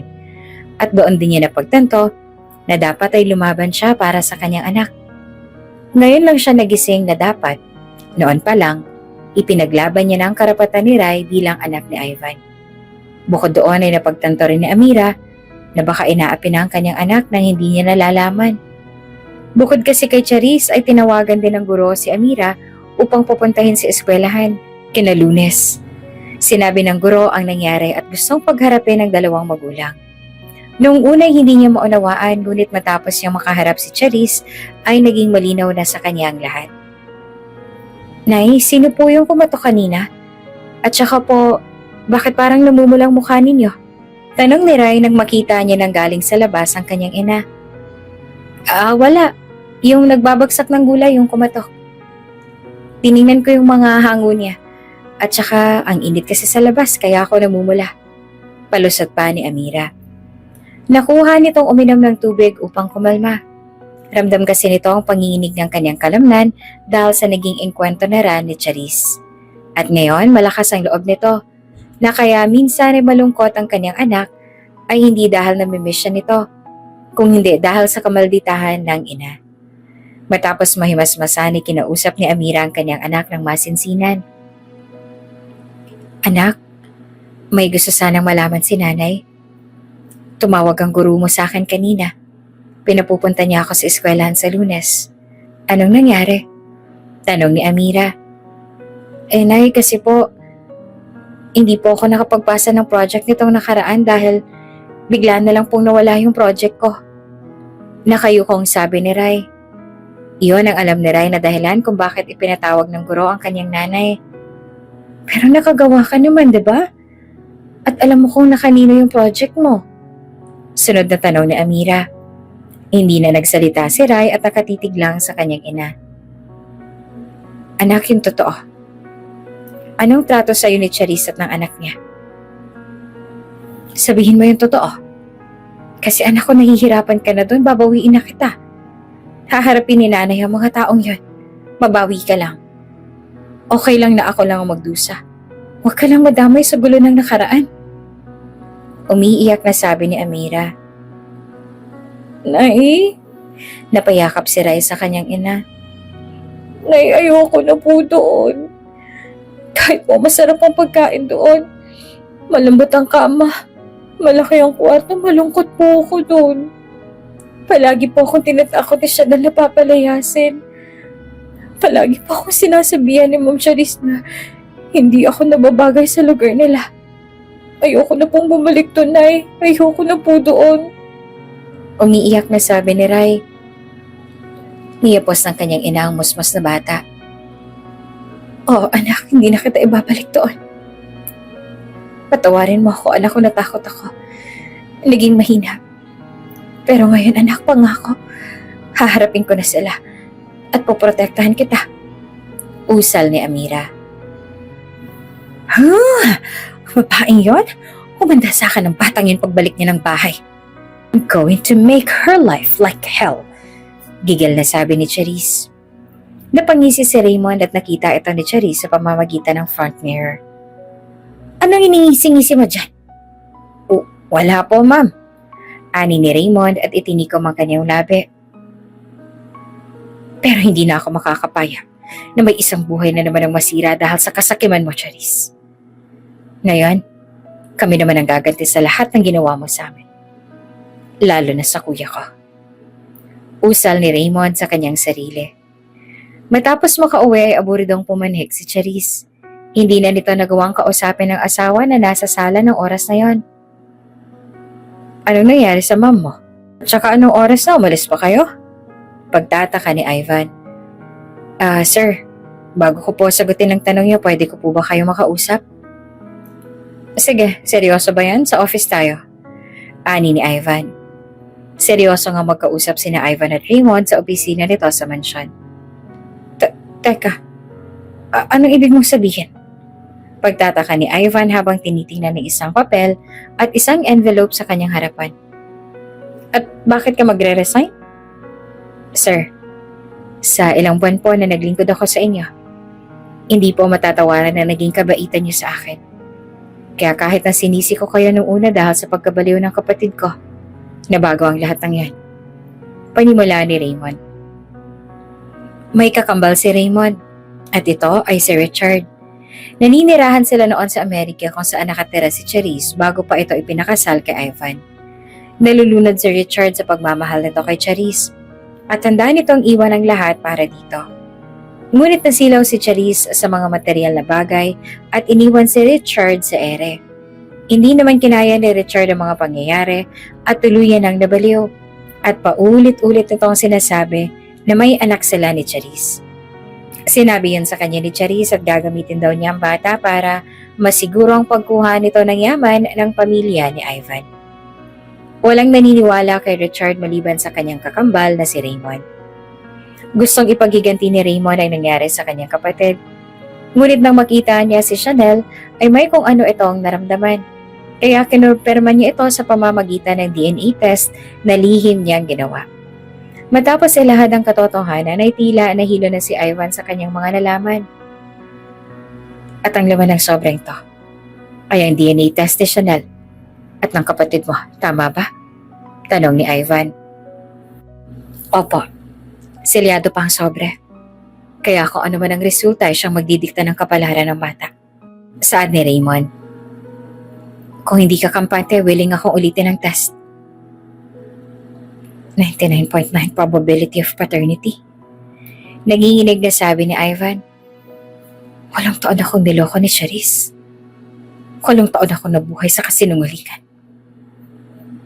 Ngayon alam mo na ang katotohanan.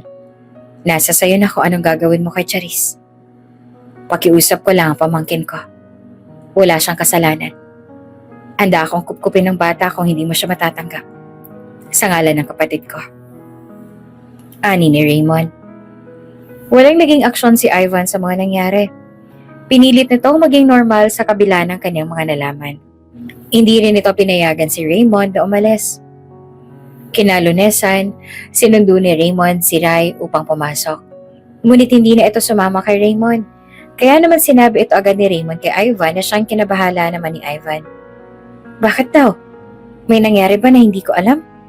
Tanong ni Ivan. Nasa sala noon si Ivan at Charisse ang sabihin nito ni Raymond. Napalihis ng tingin kay Charisse si Raymond at napansin naman ito ni Ivan. Raymond, may hindi ka pa ba sinasabi sa akin? Tanong ni Ivan. Sir, ayoko ho sanang mangialam pero si Chanel, hindi kasi magandang pagdato ni Chanel kay Rai. Siguro sir, mas mabuting ko kayo mismo makaalam ng nangyari. Suwestyon pa ni Raymond. No, hindi ka pwedeng pumunta sa lugar na yon. Biglang sabat naman ni Charisse. At bakit Charisse? Anong meron sa lugar na yon at ayaw mong papuntahin si Sir Ivan? Hamon ni Raymond. Bigla namang namutla si Charisse at hindi na makapagsalita. Nagkaroon tuloy ng hinala si Ivan na may tinatago si Charisse sa lugar na iyon. Bukod doon, ay gusto nitong malaman ang katotohanan sa likod ng sinasabi ni Raymond. Tumayo ito sa sofa at umakyat ng kwarto upang magbihis. Pinipigilan ito ni Charisse. Charisse, alam ko na ang totoo. Kaya wala ka ng karapatang manggialam sa gusto kong gawin. What do you mean? Nag-file na ako ng divorce. Sinabi na sa akin ni Raymond ang lahat. Sabay abot ang DNA test na ibinigay ni Raymond. Natigilan si Charisse at tila gumuho ang buong mundo nito. Kinuha naman ni Ivan ang susi ng kotse sa kanyang drawer. Pagbukas nito ay nakita niya ang kanyang lumang telepono na tanging numero lamang ni Amira ang nakaregister. Tila may naisipahiwatig ang paglitaw nito kaya naman bigla na itong dinampot at inilagay sa kanyang bulsa. Habang nagmamaneho papunta kina Rai, ay natatawa naman si Ivan sa kanyang sarili. Ivan, ano ka ba? Nakausap mo na ng harap-harapan ng nanay ni Rai. Oo at Amira ang pangalan niya pero magkaiba silang tao. Wika nito sa kanyang sarili. Nasa lugar na noon si Ivan. Ipinark nito sa may simbahan ng kanyang dalang kotse at maglalakad na papunta sa bahay ni Rai. Ngunit nakita nito si Rai na may kasamang babae. Sa pagkakataong yon, isang pamilyar na mukha ang kanyang nakita. Ang mukhang matagal niya nang gustong makita ng matagal ng panahon. Nay, magdasal po muna tayo bago po tayo pumunta sa school. Okay lang po ba? Tanong ni Rai.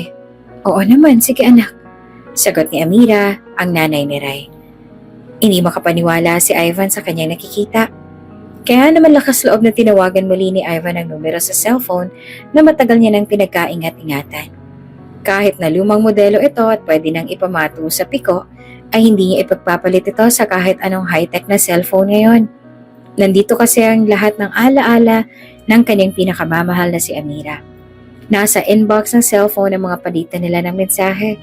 At nandoon din ang huling mensahe sa kanya ni Amira bago pa sila maghiwalay ng landas. Iisang numero lang din ang nakasave sa cellphone na yon, at iyon ay ang numero ni Amira. Pinindot na ni Ivan ang call button ng sabay tinanaw ang babae sa kanyang harapan na nakatalikod naman ngayon sa kanya. Hindi kalayuan ang babaeng yon at kasama nito si Rai, ang batang babaeng kanyang nais ampunin. Please, sagutin mo. Alam kong ikaw yan, Amira. Wika nito habang nagbabadya ng pumatak ang mga luha nito sa kanyang mga mata. Tumunog ang telepono sa bulsa ni Amira bago pa man sila pumasok ng simbahan. Nay, may tumatawag po sa cellphone niyo. Hindi niyo po ba sasagutin? Tanong ni Rai. Gumuhit ang isang maliit na ngiti sa labi ni Amira. Oo, Rai. Sa pagkakataong to, sasagutin ko ng tawag. Nilabasan ni Amira ang cellphone. Nanlaki ang mga mata ni Rai dahil yun ang cellphone na nasa kanilang tokador at unang beses niya itong makitang ginamit ng kanyang nanay. Hello? Ivan? Wika ni Amira. Amira, nandito ako sa likod ninyo. Tura ni Ivan na hindi naman napigilan ang pagpatak ng kanyang mga luha. Nang oras na yon, ay muling nagkita ang dalawa. Noong una hindi maintindihan ni Rai ang mga nangyayari dahil walang ginawa si Amira kung hindi ang umiyak ng umiyak. Hanggang sa sinabi na nito ang buong katotohanan. Natatakot ako magalit ka sa akin, Rai. At ikaw rin, Ivan. Hindi naman ako umaasa nung papaniwalaan mo kung ikaw ang ama ni Rai dahil pinagbubuntis ko na siya nung umalis ako. Wika ni Amira. Niapos lang ni Ivan si Amira at saka nagbika ng, Amira, mahal ko. Kahit anong sabihin mo, ikaw at ikaw lang ang paniniwalaan ko. At masaya ako nakita na tayo muli.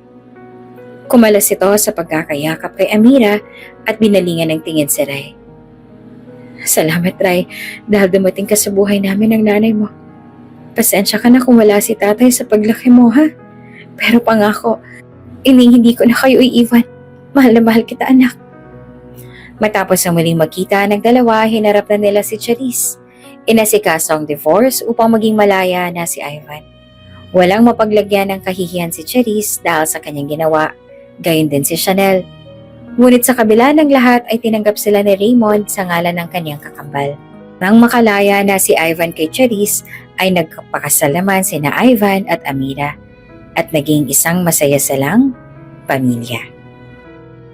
Kung bago ka pa lang sa channel neto, Ate Genio, istorya mo, ikwento ko, huwag kalimutang pindutin ang notification bell and subscribe button.